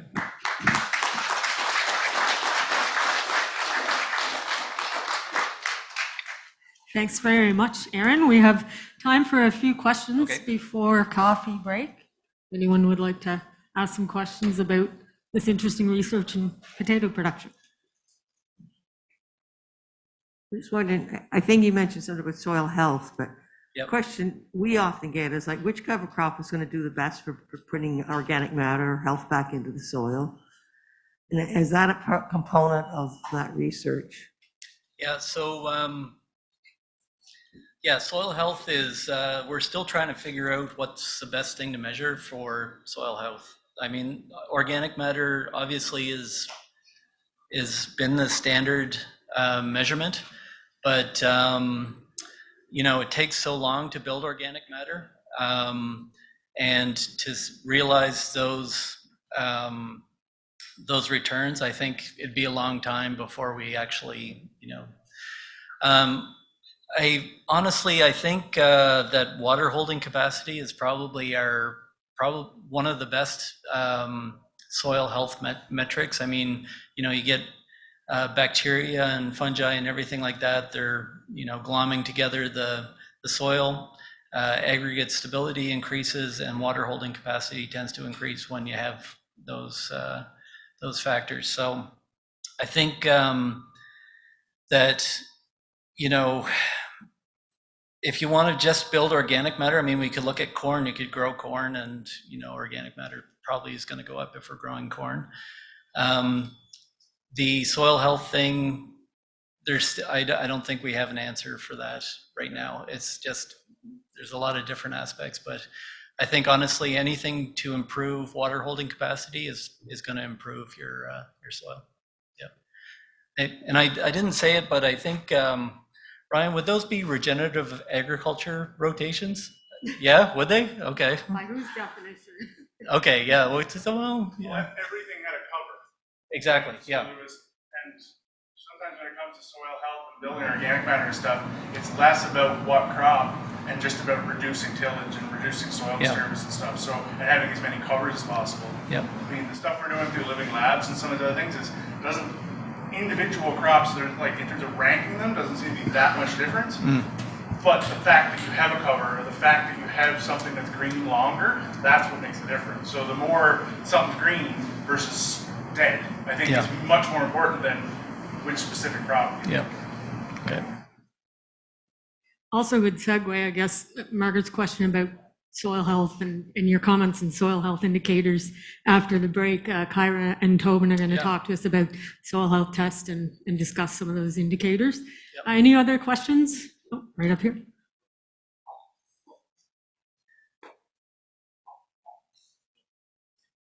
What's the plan for the next phase? Like, are you going to start looking at potentially like harvesting the buckwheat or brown mustard for? I don't know. We have we have to make a decision, obviously.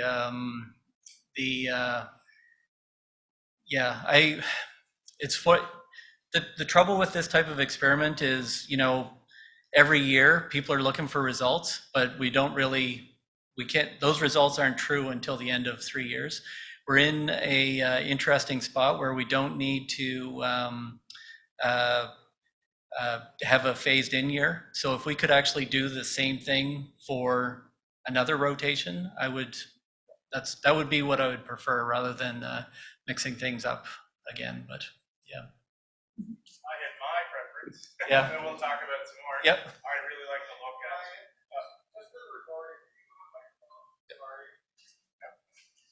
I shouldn't have to be asked on that. I should know that. I would be really interested to see in this type of rotation the difference between an annual cropping type system and something with a bit more perennial, or like the underseeded, say alfalfa or something, and then have it stay out for the extra year, that sort of thing. I think that would be kind of interesting, and then do that direct comparison of like a real annual cropping system versus a more of a, somewhat perennial cropping system. It's interesting that you have a site with almost zero verticillium, as you say, because all the soil samples I see, the majority of them are at the other end of the extreme. Yeah. So I guess just a point for consideration, if you're going to start the trial or repeat it again, maybe try to find a site where we do have high levels of vert in the soil and see what effect these treatments might have beyond that point. Yeah, that's true. It's a tough one. Like, honestly, the carrots coming out of like the last carrot year, things were looking pretty hard, right? So I think we had 3 years of fairly aggressive cover cropping in all of those plots, and sorghum Sudan grass was in there too. I think that and to expand on what Ryan said, I think all 3 of these rotations are really good. I mean, we don't really have a bad rotation, and so yeah, I guess, I don't know, Steve, help us find a high vert field, but it's always a challenge. Plant disease stuff is really difficult to test, but I can say that when Aaron approached us about doing this trial and we partnered on kind of coming up with it, one of the two main things we wanted to look at was, is there any difference between a less diverse cover crop mix and a more diverse cover crop mix? And as you said, there's some recent studies coming out that's saying, it isn't about the number of species, it's picking the species and having them be suited to what your main crop is. And that's kind of what we found, I think, in this study. And then the other thing that's, I think, very important is also looking at like having the 2-year cash crop versus 1-year cash crop. And again, trying to look at those differences a little bit. Anyone else? Alvin looks inquisitive, but he just always looks inquisitive, I guess. all right, good.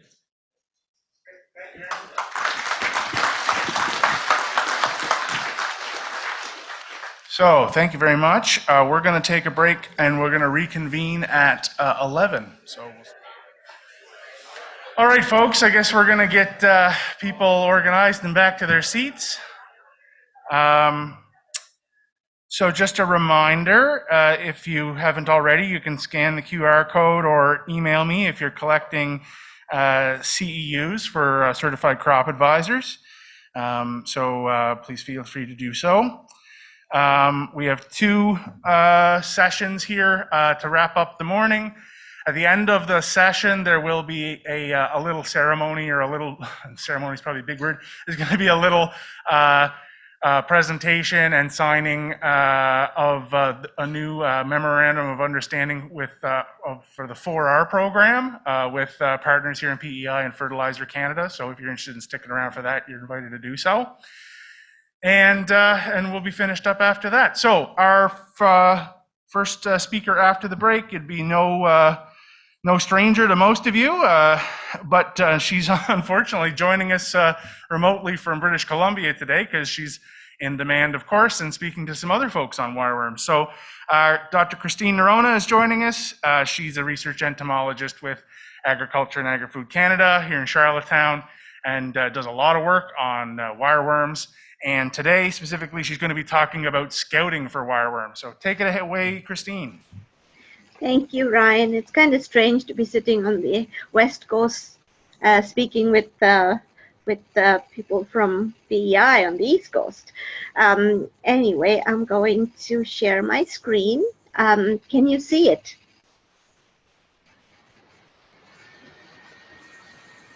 Hello? No, we can't currently see it. It's not coming You up. can't yet. see my screen? Okay. I'll just do this. Share. Okay. Right, it looks like it's coming up now. Coming up now? Yep, and yep. Is that coming up now? Okay, great. Just Great. get you to click hide on that little button at the bottom. next to the Hide. picture. Okay. Yeah, That's great. perfect. Okay. Right there. So today I'm going to talk about scouting for wireworms. So just go through the normal slides that I always do. What are wireworms? They're the larvae of click beetles. They live for 3 to 5 years in the soil as larvae, and they damage several different crops. So they're not restricted to a single crop. The damage can be various crops that are planted. So they're not like a specific insect. That's what makes them so such a problem. And with root crops, the damage can be quite severe, and like a crop can actually become unmarketable because of the damage by wireworms if there's a really high population. So just a few slides on what type of damage they do. They damage to cabbage, corn, this cranberry. This is an oilseed crop.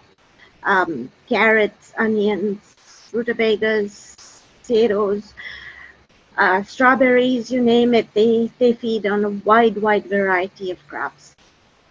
So a little bit about the life cycle. The adults emerge in the spring. They live for 2 to 2.5 months, lay their eggs in the soil. The larvae hatch, and then they feed on the roots of any plants that are present in the area.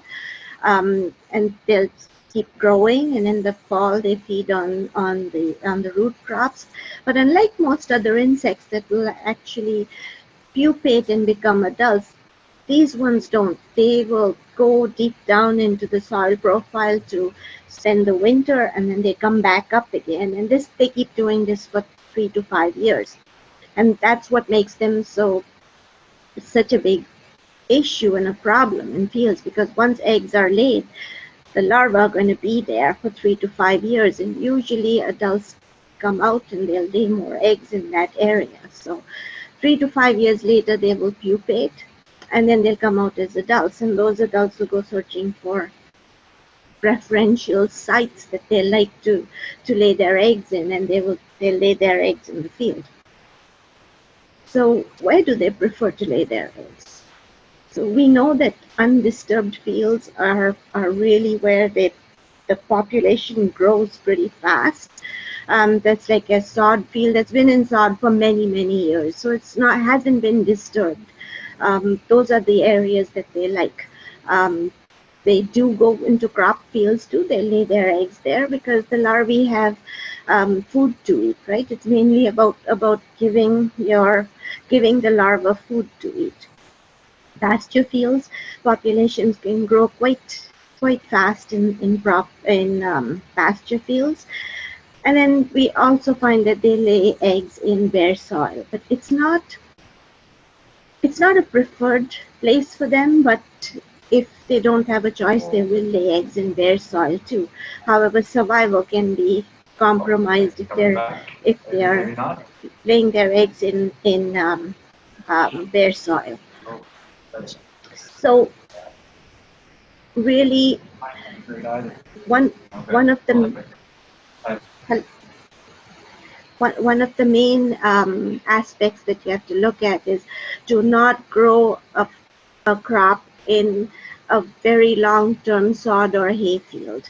It's not recommended because population, if it's been there for 10 years and it hasn't been touched, and then you go and you work it in, it's worked in, and a crop is put in there, the population in that field would be really high and the crop is going to get destroyed. So it's best not to plant a cash crop in that field if it needs to be converted to a crop field, and actually go in with some wire-worm suppressive crops. And before, at least for 1 or 2 years, I would recommend 2 years, because based on how long that field has been in sod or hay, and then or in a pasture, and after that go in with the cash crop. So once again, this is a pasture field, and you can see it could be quite a problem. Where do preference for habitat, wireworm habitat preference, where do they like to lay their eggs? They like moist soil. So, and it's because they're very susceptible to desiccation. If you think of them, they're small, their bodies are small. So if the area dries out, if the soil dries out, they will desiccate. So they like moist soil. They like to actually lay their eggs in moist soil and where there is vegetation, because the eggs in the early stages, if you think about a wireworm at the very early stage, it doesn't have a cuticle on it. A cuticle is the hard shell that you see around the body, and it's a waxy substance which kind of helps them not to desiccate. But when they're younger, they don't have as much of that waxy substance. So as a result, they desiccate faster. So that the adults will search for areas that are moist, that have vegetation, and the vegetation is so that when when the larvae hatch, the neonate larvae actually have food to eat, because they need to eat right away as soon as they hatch. So that's the kind of habitat that they search for: moist soil, moisture, as well as food that's available for the larvae once they hatch. So areas in the field where you would find wireworms, it's usually low-lying areas. You see a patchy distribution here of the larvae that have been feeding on this crop. You find them close to the hedgerows, because the shade from the trees actually keeps the soil moist. So that's where they would be found. And anything like, if there's a slope, you find them in areas like this where it would be really moist in this area because of the slope. Areas like this too, there's going to be more moisture, or like close to the water, there would be more moisture. So anywhere where you see a low-lying area in the field is where there is potential for them to lay eggs. Also in areas like this where there is a vegetation here, it's probably a low area in the field and there's some vegetation, so they're going to build up there. That's where they're going to go lay their eggs, and they're going to build up there. That's where it initially starts from, and then eventually they move out into the field, and as populations grow, they start moving out further and further into the field. Now I have a little bit of a demonstration here. So they have aggregated distribution. When the eggs are laid and the young larvae hatch out, they kind of tend to stay close to where the eggs were laid. They don't venture out too far. They'll stay pretty close to that area, and they'll feed on any kind of roots and food that's available near where the eggs were laid. Then as they grow up, they start to venture, as they grow bigger, they start to venture out. They move further and further afield from where the eggs were laid. And as the years pass by, as they keep growing bigger and bigger, they start moving out. And then at one point, they move out into the cropland, and they just keep moving further and further out. So, eventually these larvae would become adults. They would come out, and then they might even go to this other area and lay eggs here, or they would lay it in the field. And as populations grow in this area, they'll start moving out further and further and further, and then eventually they'll be all around the field. So it's best to when scouting, it's best to look at areas like this where initially where the population would start. So if there is a field that there's no wireworms, no problem in the field, go to areas like this where you keep an eye out on these areas to see if populations are growing, and if they're growing, take action right there in that specific area. We know that they move. We've done studies in the lab where we found that within 3 days they can move the 3.6 meters. Actually, even 1 day they can move. The larger larvae move a lot more than the smaller larvae. So we know that they move in the fields in search for food. So how do you assess a field? So you use bait traps. It could be done in the spring or the fall. Timing is very important because we need to put baits in the field when the wireworms are at the surface, not low down in the soil profile, but actually at the surface. It's recommended to have 10 to 15 bait stations per acre. Now that's a lot if you have a 50-acre field. So it's best to be strategic in where you're putting these baits to see what your population is. It's a lot of baits to look through. It's not only just putting the baits in and taking them out, but you have to look through them as well. And if in the field, if a field has a crop in it, kind of more difficult to pinpoint what your population is, to get an accurate estimate. It's because they may not come to your baits. They're busy feeding. They have a good crop there. They have things that they like what they're feeding on. They're not going to come to the bait. So we don't know, because they live underground, we don't know if they come to the bait or not. So it's really hard to assess population accurately.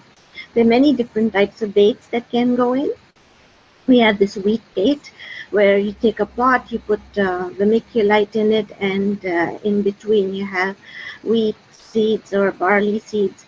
You let it grow, and then you put that into the ground, bury it, and then you come back 7 days later, take it out, and you go through it to search for wireworms. The other method is to use bait balls, and then there is a PDF on the PEI Potato Board website. It's made with oats and flour, and so you make that in advance, and then you can use bait balls. I prefer to use carrot baits because there's not a lot of. You just go to the store, pick up a bag of carrots, and go to the field. So what we do for carrot baits is we use this probe. It's a very simple probe. It's just an exhaust pipe that we took, cut into 5-inch sections, and welded it to this rod, and that's what we use as a soil probe. And it's just, you put the carrots in the hole. You put the soil back, cover it up, put a flag in there, and then 5 days later, you go back. You use the same probe and collect the soil from where the carrots were. You have to make sure that you take all the carrots, and then the carrots, the bait is put into this bag, and you can store it in a fridge for several months. It can be stored there, and then you have to go through all the soil. They're not only in the carrots. You may not find any in the carrots. They're just chewing on the carrots, but so you'd have to look through the entire soil to find how many wireworms here. So count the number of wireworms per bait, and the threshold is 1 to 2 wireworms per bait. We use a very low threshold because we don't know how many are coming to our baits. And it's very important we're erring on the side of caution, so it's 1 to 2 wireworms per bait. You know you have wireworms in the field, and finding no wireworms does not necessarily mean that there are no wireworms. And it's so the more baits there are in, the better the accuracy of, of finding wireworms and estimating the population. But it is labor intensive, and that's why you have to be strategic with where you place the baits. We did some studies on looking at when the wireworms go down into the soil and come back up to the surface. So we put wireworms in these tubes. We buried these tubes, released wireworms into them, and over every month we would go take pull a certain number of tubes out, and we'd see where they were in the soil profile. And you can see that in May you start to see them back up at the surface. In November they're going down, they're back up at the surface. So we also had temperature monitors there, and you can see that as the temperature goes down, they move down into the soil profile, and as the temperature comes up between 8 and 10 degrees, they are now at the surface.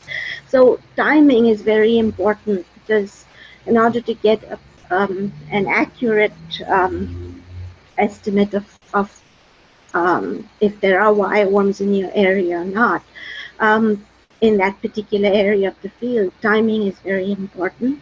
There's no point in putting baits in April, because there'll be a false indication that there are no wireworms, but actually they are there. They're just lower down in the soil profile. So it's better to put them at that time. The other time is September, is when they are usually at the surface feeding, so that's another good time to put the baits in. You can trap click beetles is one of the ways to also see if you have a population in the area. You have the pheromone traps, which are specific, species specific, and you have to get the pheromone to put it into the trap, and then you have the light traps.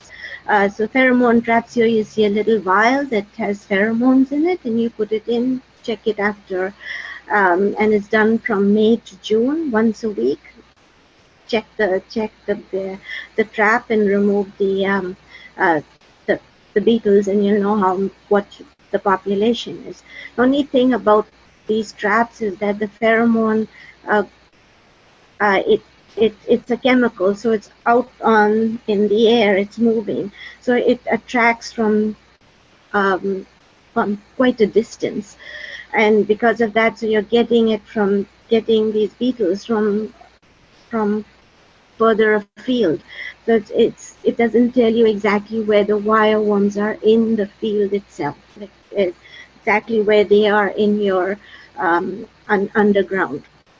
It tells you where the beetles are, and it tells you if there are beetles in the area. It's the same with the light traps. They collect because they're light, so they're collecting from further afield. What we do is we take like a 2-foot section in the field, and we just go up the field and put traps along into this section, so that it doesn't interfere with the cropping, all the machinery and all that, and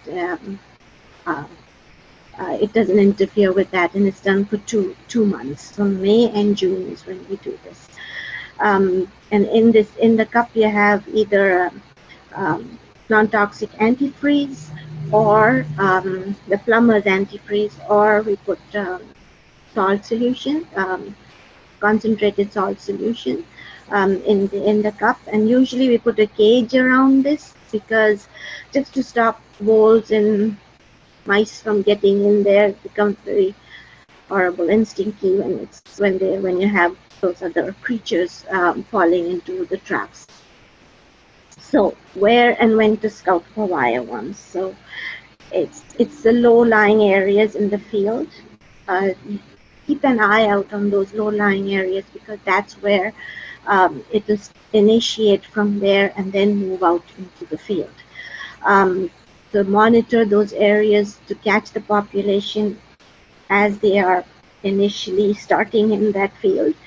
And also, treatment can be localized. So if they are just in that one area, use some kind of treatment in that area, wireworm suppressive crop, insecticide, whatever, and you use it in that area. So it's very location specific treatment that you'd have to do. Doesn't need to be, the entire field doesn't need to be treated. It's best to do it in the spring, in May, when the soil is at 8 to 10 degrees, or mid-September. Now we know for sure that wireworms come up in mid-September. The reason why they're coming up in mid-September and feeding, they feed voraciously at that time, and that's when they cause all the damage to the daughter tubers. It's because most insects will feed at that time because they are trying to store fat so that they can survive the winter. And you see most insects will do that. Potato beetles do that. Flea beetles will do that. All those insects will do this just because they have to survive the winter. So that's a good time to get a better estimation of the population. Don't clump the traps into one area, but rather spread them out. So if there is the wet area, go a little bit out of the wet area to see have they moved out from this moist area, low-lying area in the field, have they moved out into the field itself. There's a high variability in the catch, so more traps equals better accuracy. Although it's a lot more work, but like I said, if the baits are kept in the fridge and done later on a rainy day when you can't go out to the field, it might be a good time to look through those baits, and that's what we do as well. So more traps, you get better accuracy.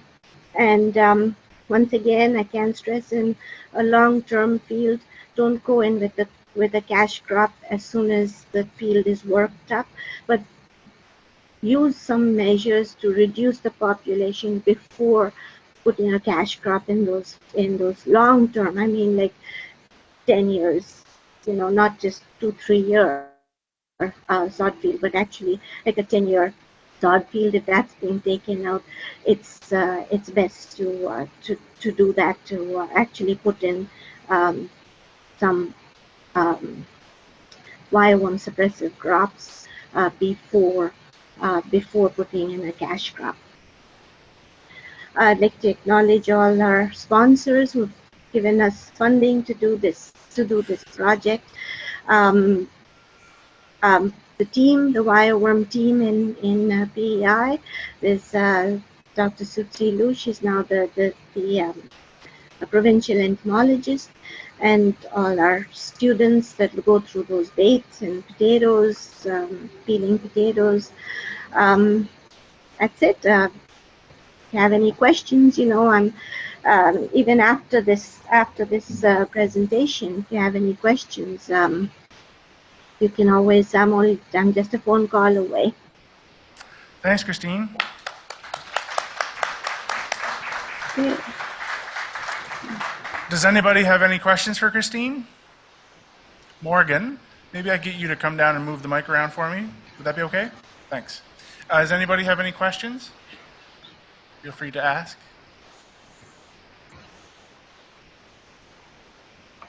There's one down here, Morgan. What did I do here? Hello? Yep, just 1 second. I'm sorry.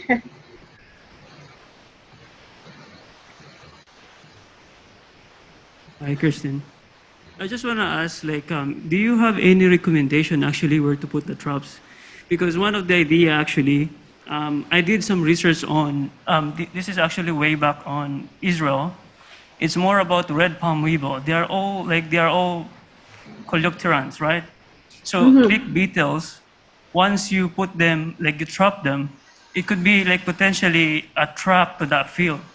So if you have like the recommendation where exactly to put the traps, because like potato farms, they don't want to put it in the front of the, in the middle of the field, because it could be potentially attract the click beetles and start the population right there in the middle.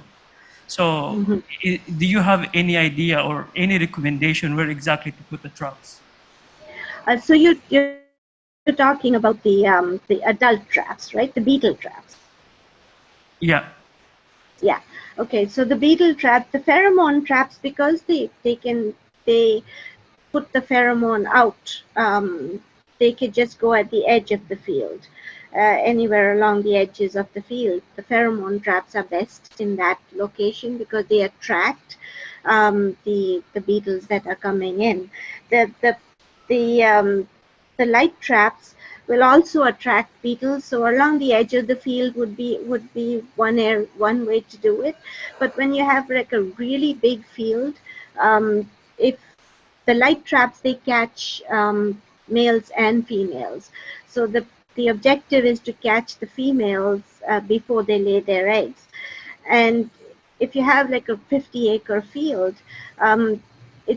if you put the traps on the edge of the field, it's very hard to catch all the females. From the center of the field may not move that far to get into the traps, and that's why we put them up the center of the field. Yeah, it is a little bit of a problem, but that would, if it's being used to just monitor, then the edge of the field is okay. If it's being used as a control strategy, then it would have to go up the center of the field. Thanks. Any other questions? Lorraine's got one. Thank you for filling in, Morgan. I just wanted to mention, Christina, earlier you were talking about using carrots for bait traps. And since I kind of have taken over the horticultural portfolio, I recently learned something. Because carrot producers on PEI don't really have access to effective wireworm control options, they use resistant varieties. And they've been doing a lot of research on this, and they found some that are pretty effective.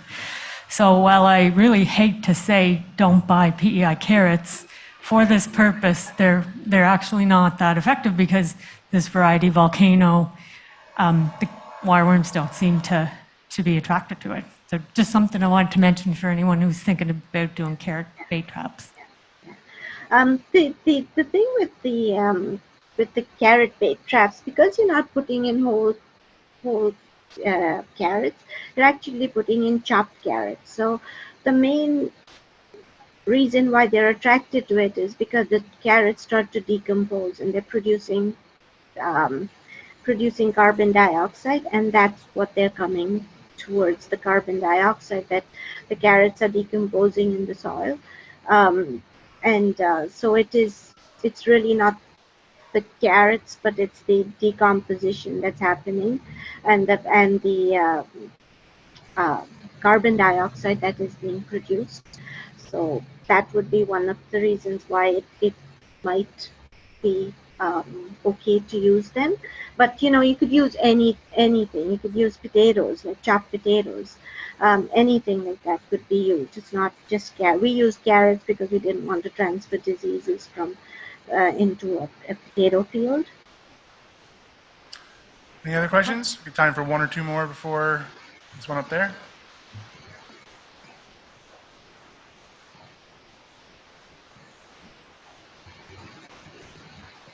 Hi, Christina. I enjoyed your presentation. I've actually had a little bit of personal experience with wheat traps, and they worked quite well, as long as we were ahead of any other vegetation. So my question is, we just had a neat presentation on cover crops and rotational crops, and we talk about regenerative agriculture, keeping as much green material on the field as possible. And I guess I would be curious whether or not bait traps would work, because once you've got other vegetation in the field producing CO2 and roots that are growing, there's really no reason for the wireworm to come to a bait trap. So as we get into more regenerative ag, do you anticipate trapping for, or assessing for wireworms is going to be more challenging And also, do some of these cover crops actually work as host crops for the click beetles to lay their eggs? And will that increase the wireworm pressure as we increase soil health? Yeah, that's a very interesting question. Yes, there is a problem. If you have green material in your field, you're not going to get as many wireworms. So that's why we say, if you find a wireworm, that means there are more than what you think you have in your field. If you find like one wireworm in a per bait, that means there are more wireworms in there. So that's why we keep the threshold as low as we do for this purpose. As far as regenerative agriculture is concerned, yes, there are all these other crops that are going to be grown in the fields that's going to cause wireworms, giving them a habitat to survive. However, we have been looking at this from another perspective, where we know that buckwheat and mustard actually control as a crop, monoculture crop.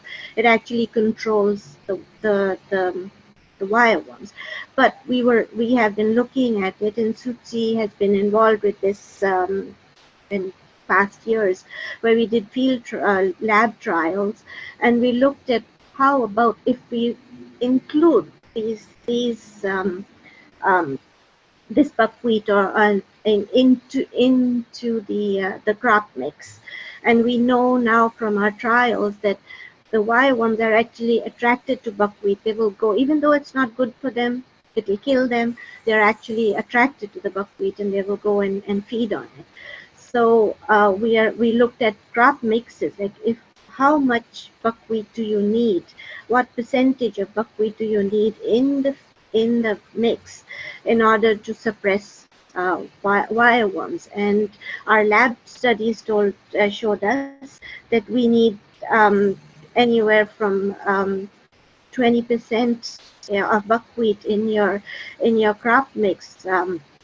It gives you good suppression of wireworms, the same as your 100%. So that was our lab study. So now we're taking that to the field and actually looking at that in a field situation where we've mixed many different crops. This was the first year that we did it. We did a field trial, and last year and this year we're going to go in with our potatoes to see how well it works in the field. So we put 25% of the rate that is normally used in when growing buckwheat. So we are trying to look at this, because I think regenerative agriculture, it's very important for us to keep our soils. So how can we work it so that we also have do not create a situation which is going to cause problems in the future. So that's what we're looking at right now, and I'm sure we'll come up with some kind of a solution. We were really happy to see that they are actually attracted to the buckwheat, and so we can actually use that behavior of theirs to their disadvantage and try and our advantage, and actually try to figure out how we can control wireworms and still have a regenerative agriculture practice. Thanks so much, Christine. I think we're out of time for questions for now. We have one more presentation before for lunchtime. So thanks very much again, Christine. Thank you. Thank you very much. Thanks.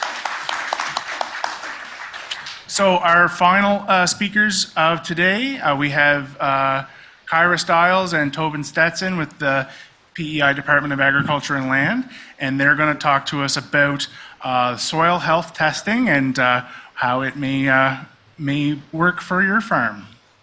Great, guys.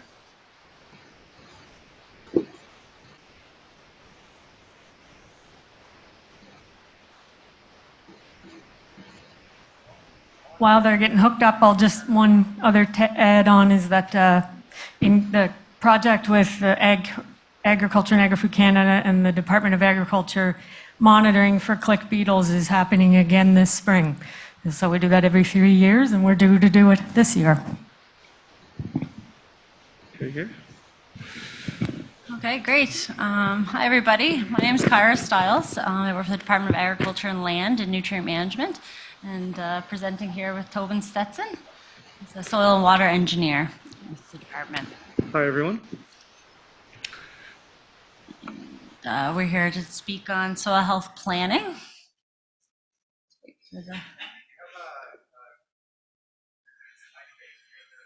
Oh, yeah. Oh, yeah, okay.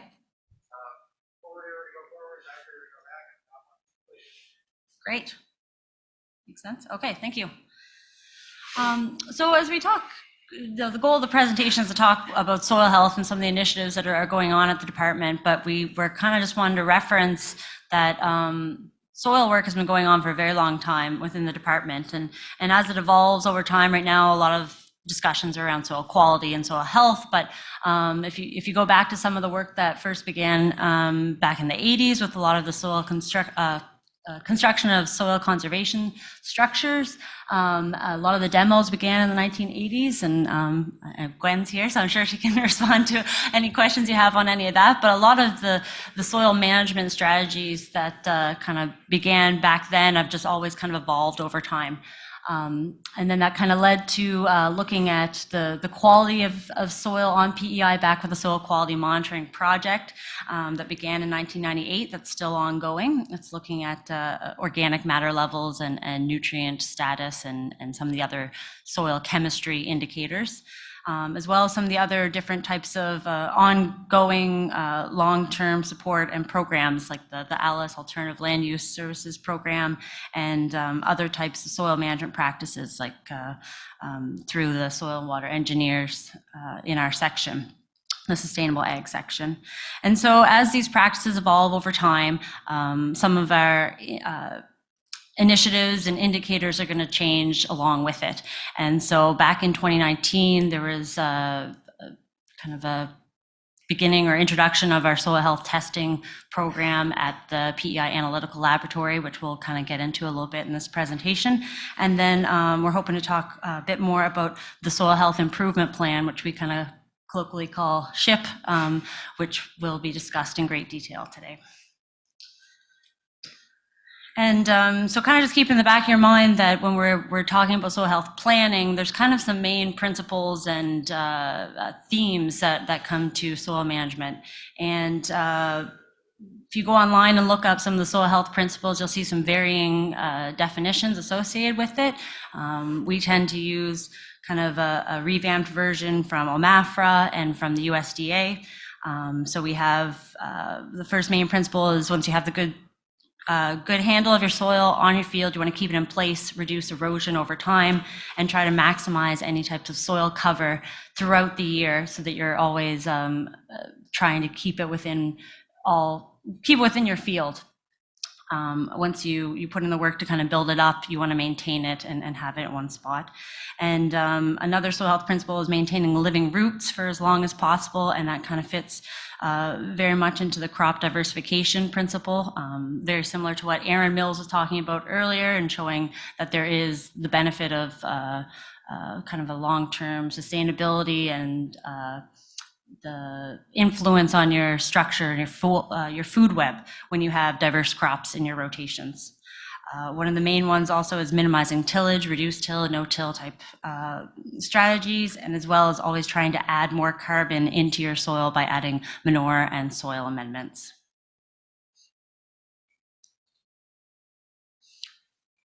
So, yeah, I'll grab that. Thank you. So I'll get into what is a SHIP, and we've had this question quite a bit this winter, and we're still figuring it out ourselves. But no, it's a soil health improvement plan. It was developed to help farmers assess their soil health status and set actions to increase their soil health and support soil health in their fields.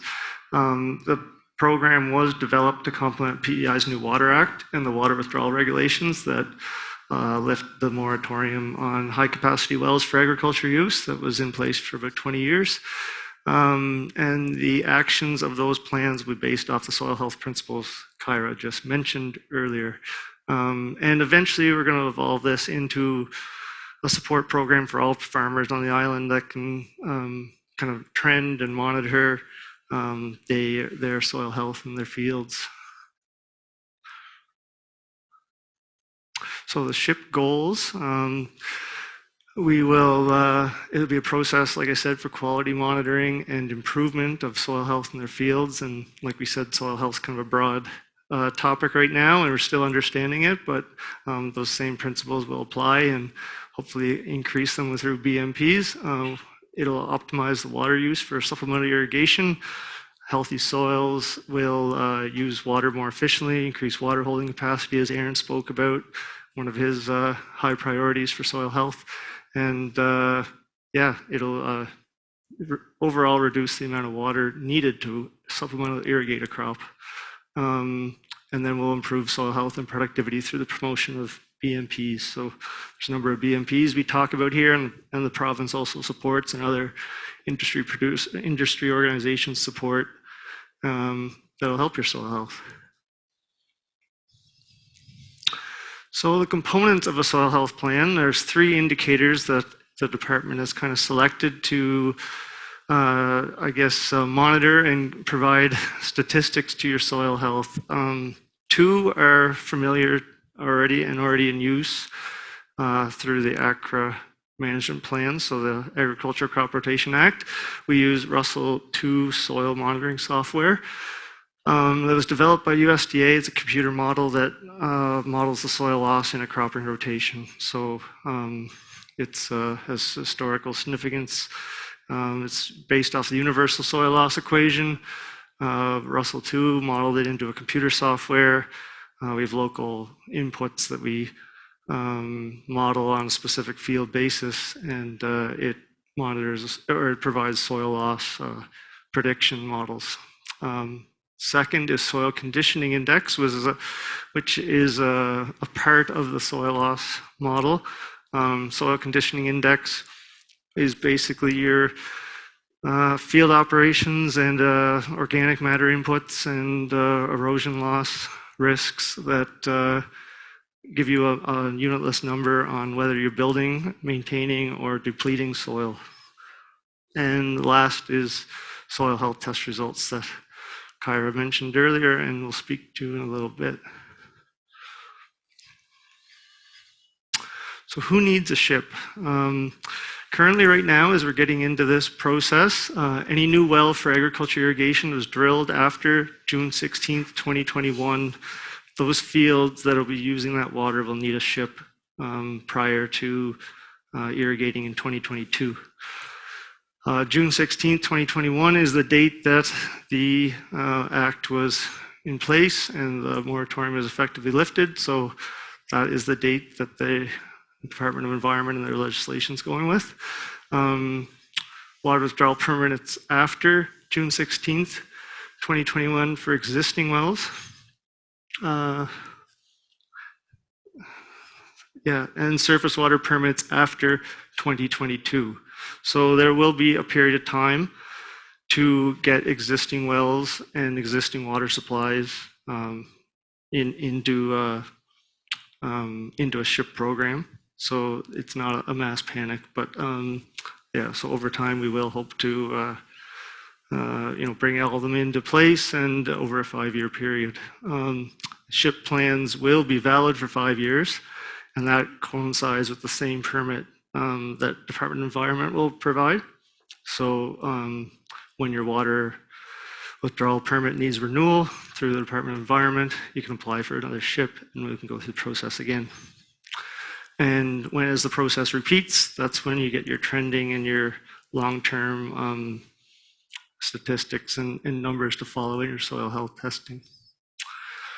So the farmers that apply for a SHIP applicant requirements, they will need their soil health tests done through the approved lab. PEIDAL is providing it now, and there's other labs as well. So they'll need property numbers, field ID numbers, or field names. Just how do you differentiate the field so that people working in the department know what field you're talking about. So PIDs is our common tax number that we all use here to identify fields. And then they'll have to fill out your detailed management practices for the rotations in those fields. So we'll get into that in a minute. So this is an application form similar to lots of other government applications. I want to go through it quickly here just with some producers in the field or in the audience because it helps, takes less time for them and less time for us if we get it all right. So your name and how do I turn that spotter on? There we go. Name, personal information up here. Yep. Down here is your field number, name, PIDs, some few details on soil health number, so we can find the results from the lab. So this application, this is where your detailed management comes in, and this gets fairly detailed.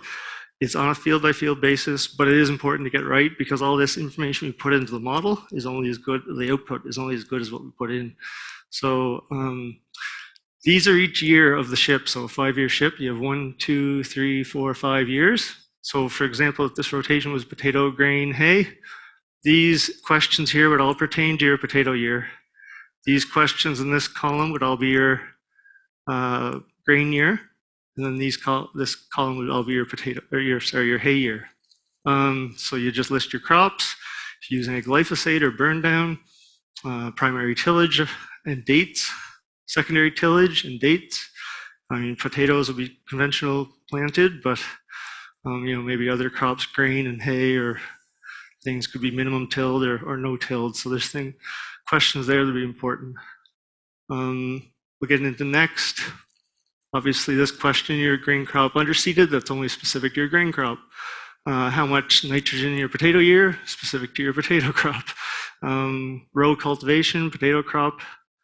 But these are all, anything you do in the field, basically from year 1 to the end of year 3 gets modeled in this Russell 2 program. So it is quite detailed, and that's why we ask all these questions. After a couple iterations, it will become pretty straightforward, but really you're thinking about when I when I prepare the ground for my potatoes, everything I do with a tractor or any kind of operation that disturbs biomass or soil in that field till the rotation starts again. And then, so we continue on with a few other questions. What do you do with your hay forage? Do you mulch it? Do you bale it? Do you plant a winter cover crop? If you do, what it is, what date, what method? Straw, do you bale your straw? Do you sell it? Do you just let it decompose and spread it? Fall tillage after harvest. Do you fall plow or do you maybe just leave it till the spring? Things like that. And even after your grain, some people do tillage pass after their grain crop and have regrowth. So just all things to monitor. And last, manure. So go over that. So I'll get a little bit into the weeds on the Russell 2 model, just so everyone kind of understands what we're doing here. So like I said, the Russell is your soil loss prediction model. It models, the R is your rainfall factor, K is your soil erodibility, L is your slope length, S is your gradier slope, C is your cropping factor, P is your practice factor. So basically, these 4, it's hard to control without some soil conservation structures. We can change the slope length, but these are kind of out of your farmer's control. It's the C and the P that we're really working on with these models, and those are kind of the man-made inputs. So your climate data, this is just an example of the computer model we'd see on our screen. Summer side crop climate, 4% average slope, 830-foot slope length. Crop and direction is up and down the slope. You're getting 2.9 tons to the acre soil loss. Field management practices that affect all of those soil loss models. So this is kind of the man-made part of the model. So crop and direction is a big one. It does affect whether you're pulling soil up and down the slope and then allowing the water to travel that same direction. Tillage intensity, frequency, timing is a big one. So if you have moldboard plowing, and then you're doing multiple field passes of a secondary tillage, like a tandem disc. And timing of that is probably the biggest is, are you doing it in the fall? Are you doing it in the spring? Is there long times of fallow between tillage and planting and rotation? Rotation's sometimes harder to manage because you have crops to produce and markets to sell them to. So rotation's probably a little longer term plan. Residue straw management, fairly effective if you can leave more residue in the field, increase the roughness factor of bare soil or even long-term organic matter composition. Grass filter strips are effective at reducing slope lengths. And then slope length is, we can adjust that with soil conservation planning and grass hollows. So one thing Russell does not model is areas of concentrated flow in your field. So if you have grassed hollows and low areas that all that flow combines to and then leaves, that's not modeled in a soil loss equation. And those are usually very high soil loss areas. So it's important to leave those grass hollows in permanent grass. So we kind of just threw in a bunch of photos of pretty PEI scenery and soil conservation programs and projects. So that next one I'll get into is soil conditioning index. And this one's kind of neat, but it was developed through USDA as a need to, they had a handle on the model on how much soil they were losing, but they wanted to know a little more on how that soil was either being depleted or built up by different factors that we affected our fields with. So soil conditioning index is made up of 3 factors: the organic matter, your field operations, and your erosion factor. So they're all weighted, you can see 40%, 40%, 20%, and get into this. So this is kind of explaining your field operations are basically everything you're doing in the field. Your biomass factor is any above ground or below ground biomass from your crops that are returning to that soil. And your erosion factor is how much soil you're losing on a year, because as Kyra stated earlier, great soil health is awesome, but if you keep losing it to erosion, you're not really getting ahead of the game. So the Russell SCI rating is really just a linear graph. You're improving, you're in the positives. If you're negative, you're degrading. Around here, you're just sustaining. So, if you're getting close to 1, you'd be in a no-till situation. And around here, we're kind of in this area because we have grow potatoes and we have tillage, and that's kind of a fact of life. So SCI, the percent change regression on an annual basis, there's 15 or 20 site models that USDA used over the years to develop and verify SDI, SCI. And as you can see on this y-axis, sorry, that's your SCI number. And on your x-graph is your percent change of organic matter over the years. So you can see this is the linear regression they got. Fairly, for being field work and field research, bringing it back to a model, it's pretty good. You can see if you're in a negative SCI situation, you're usually losing your organic matter or close to 0.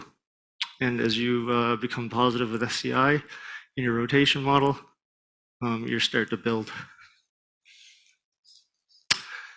So further to that, something I thought was just kind of neat to talk about with SCI was kind of the history. So someone smarter than me in 1907 either had access to soil or had soil samples started then and started measuring soil organic carbon from those samples in Nebraska, the US Corn Belt, back.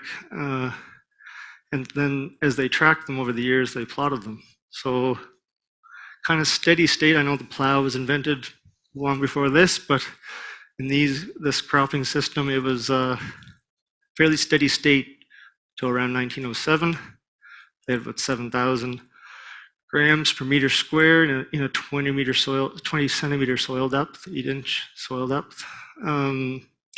And they saw that as they were kind of continuous corn or corn wheat or whatever their system was in that area in Nebraska, that they were depleting their soils quite rapidly.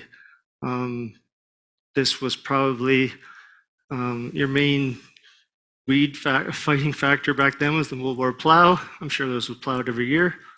And as you could see, down into the 30s, it started to bottom out. And then 1950s to 70s, it kind of bottomed out, and they realized a number of things happened here. Advent of modern herbicides came online, so you didn't have to till quite as much to control those weeds. Also, energy crisis happened right around there, and it got really expensive to make those field passes. And as a result, minimum tillage or reduced tillage started to kind of come around in the industry, and organic carbon started to build. Now, this report ended in 1990.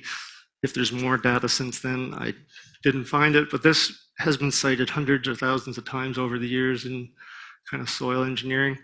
And yeah, these are prediction models that with conventional 70% conventional tillage, 30% reduced or no-till, that these would be where we get by 2030. 2030, sorry. So, hopefully we're trending in that direction. It's interesting because Kyra can speak to the next soil quality monitoring. Yeah, so as we discuss how quickly organic matter levels can change over time and what causes fluctuations, everyone knows that it takes a really long time to see these trend changes.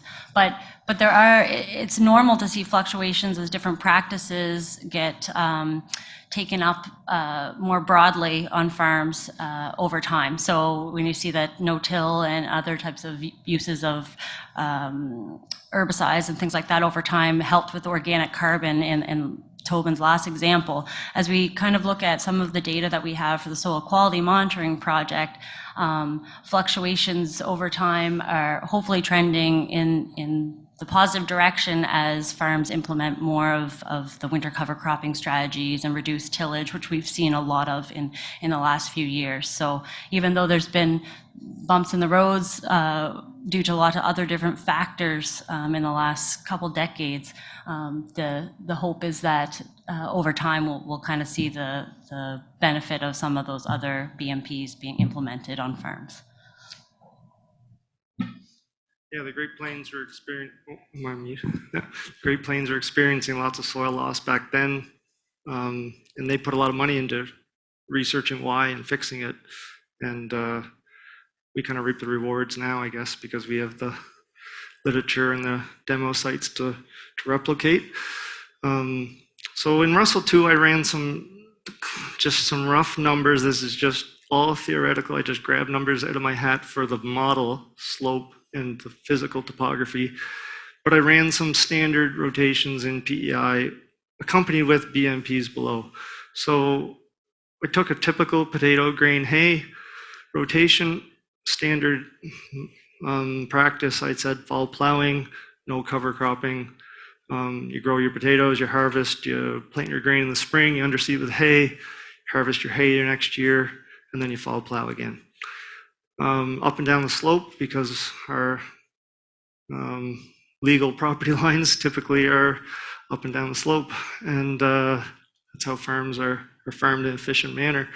You're running a soil loss around 5, and your soil conditioning index is negative. Now that's a fairly aggressive slope, 830 feet, 4%, but I picked that so we'd show the change, a pretty significant change on some of these practices.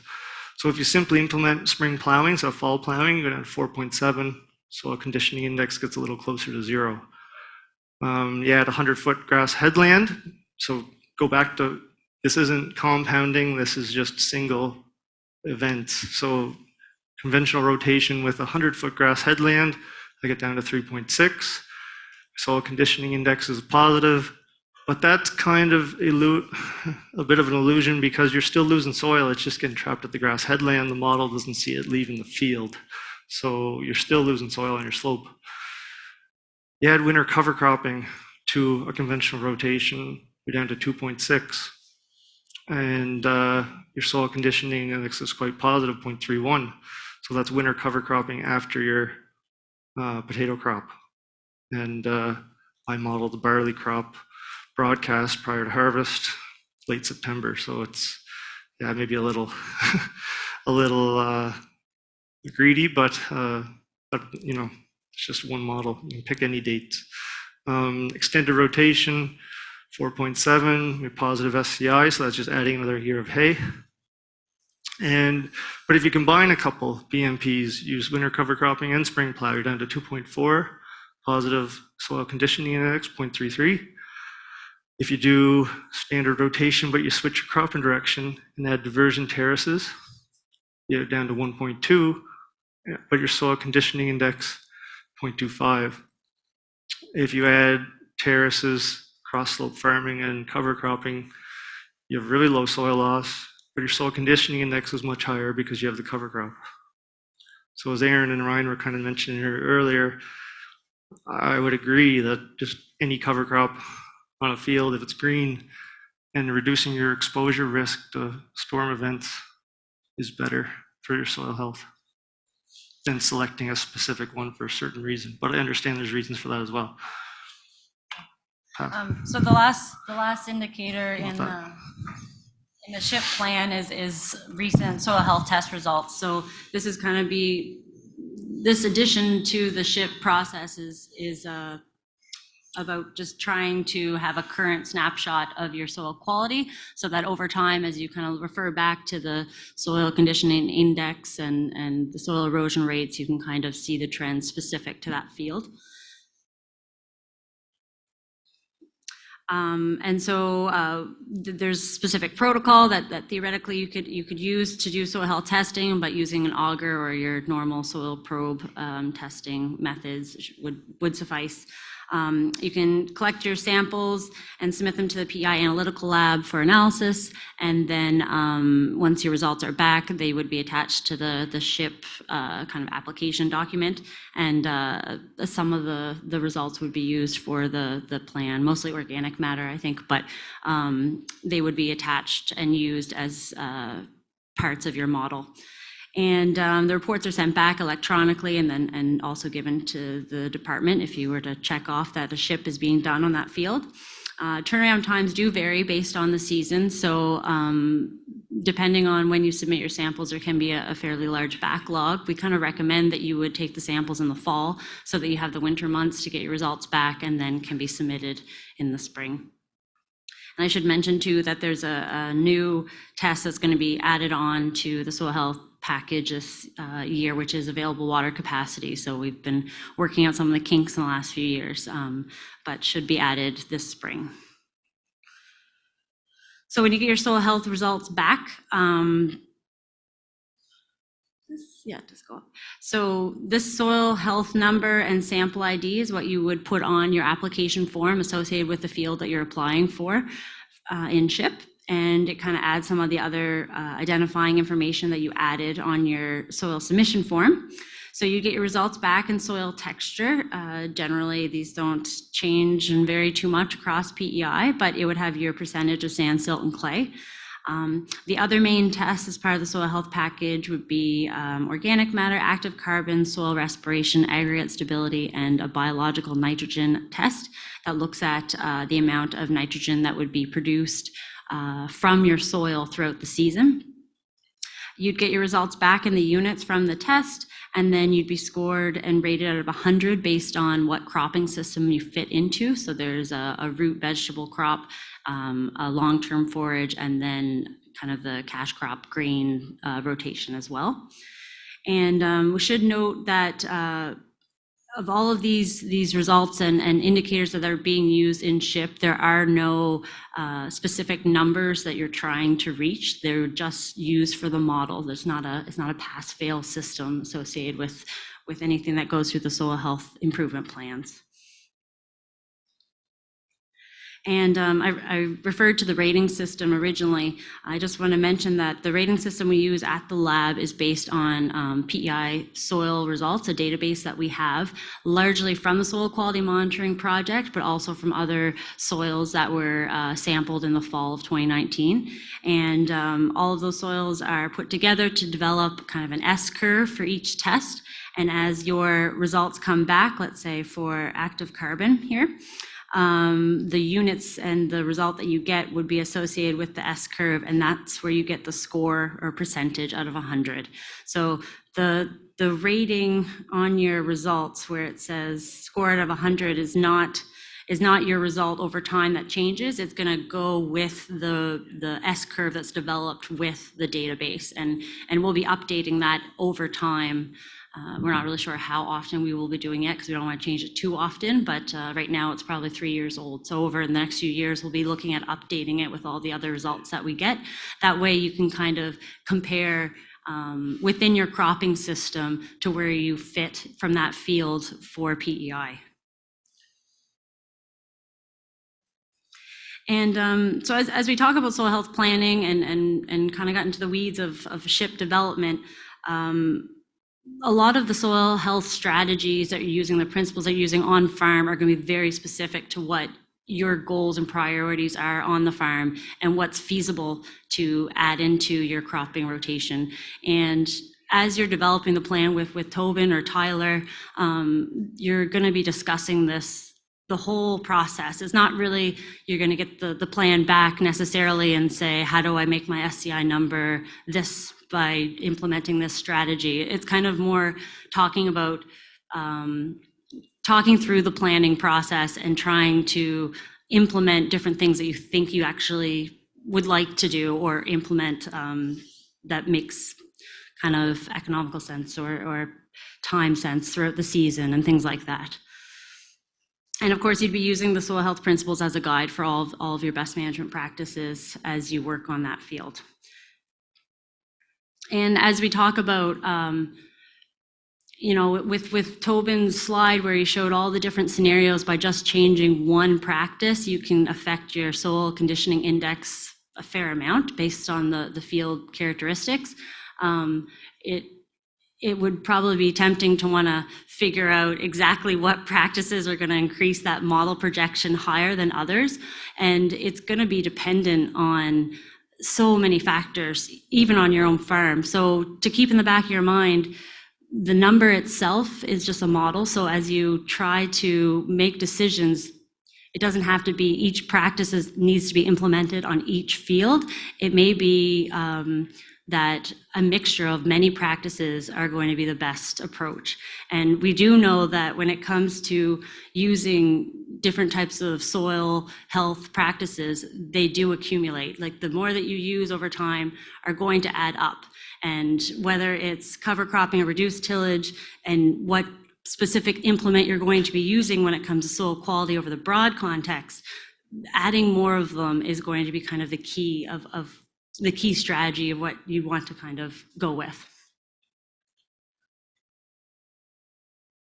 And these are just an example of some of the best management practices that you might be discussing during the SHIP process with Tyler and Tobin. So I don't think I need to go into each one of them, but it's kind of just referring to strategies you would use based on those principles: reduced tillage and cover cropping, keeping things with a cover as long as possible, living roots in your system.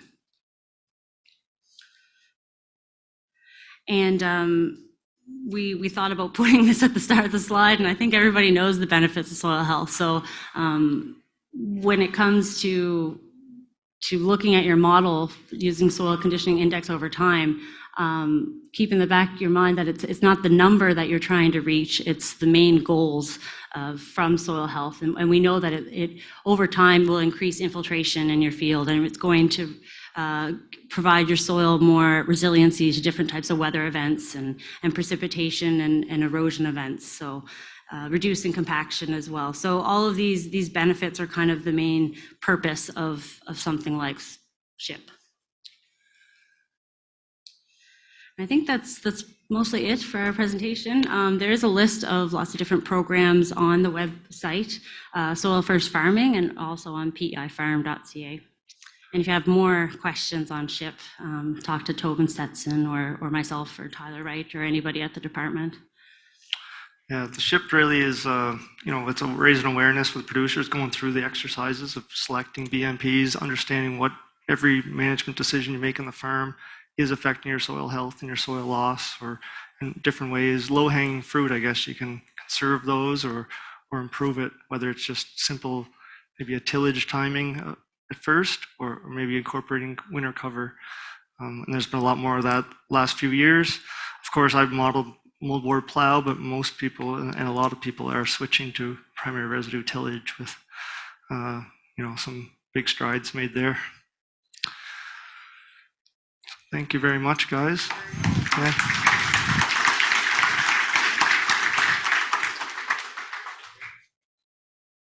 Oh, sorry. Thanks, Kyra and Tobin. We're a little bit behind schedule in terms of we have a bit of a signing going on here in a minute. So you guys are available. You have a booth downstairs. If anybody wants to come ask questions or anything, contact information is available on the website, and you guys, they do have a booth downstairs. So if you want to talk more about CHIP or have any specific questions, they'd love to talk to you. Great. Thanks very much, folks. Thank you. So that wraps up our agenda for our conference. I want to thank you all for attending. I want to thank all of our speakers. I want to thank the Department of Agriculture and Land and the other folks at the Potato Board for helping put this together.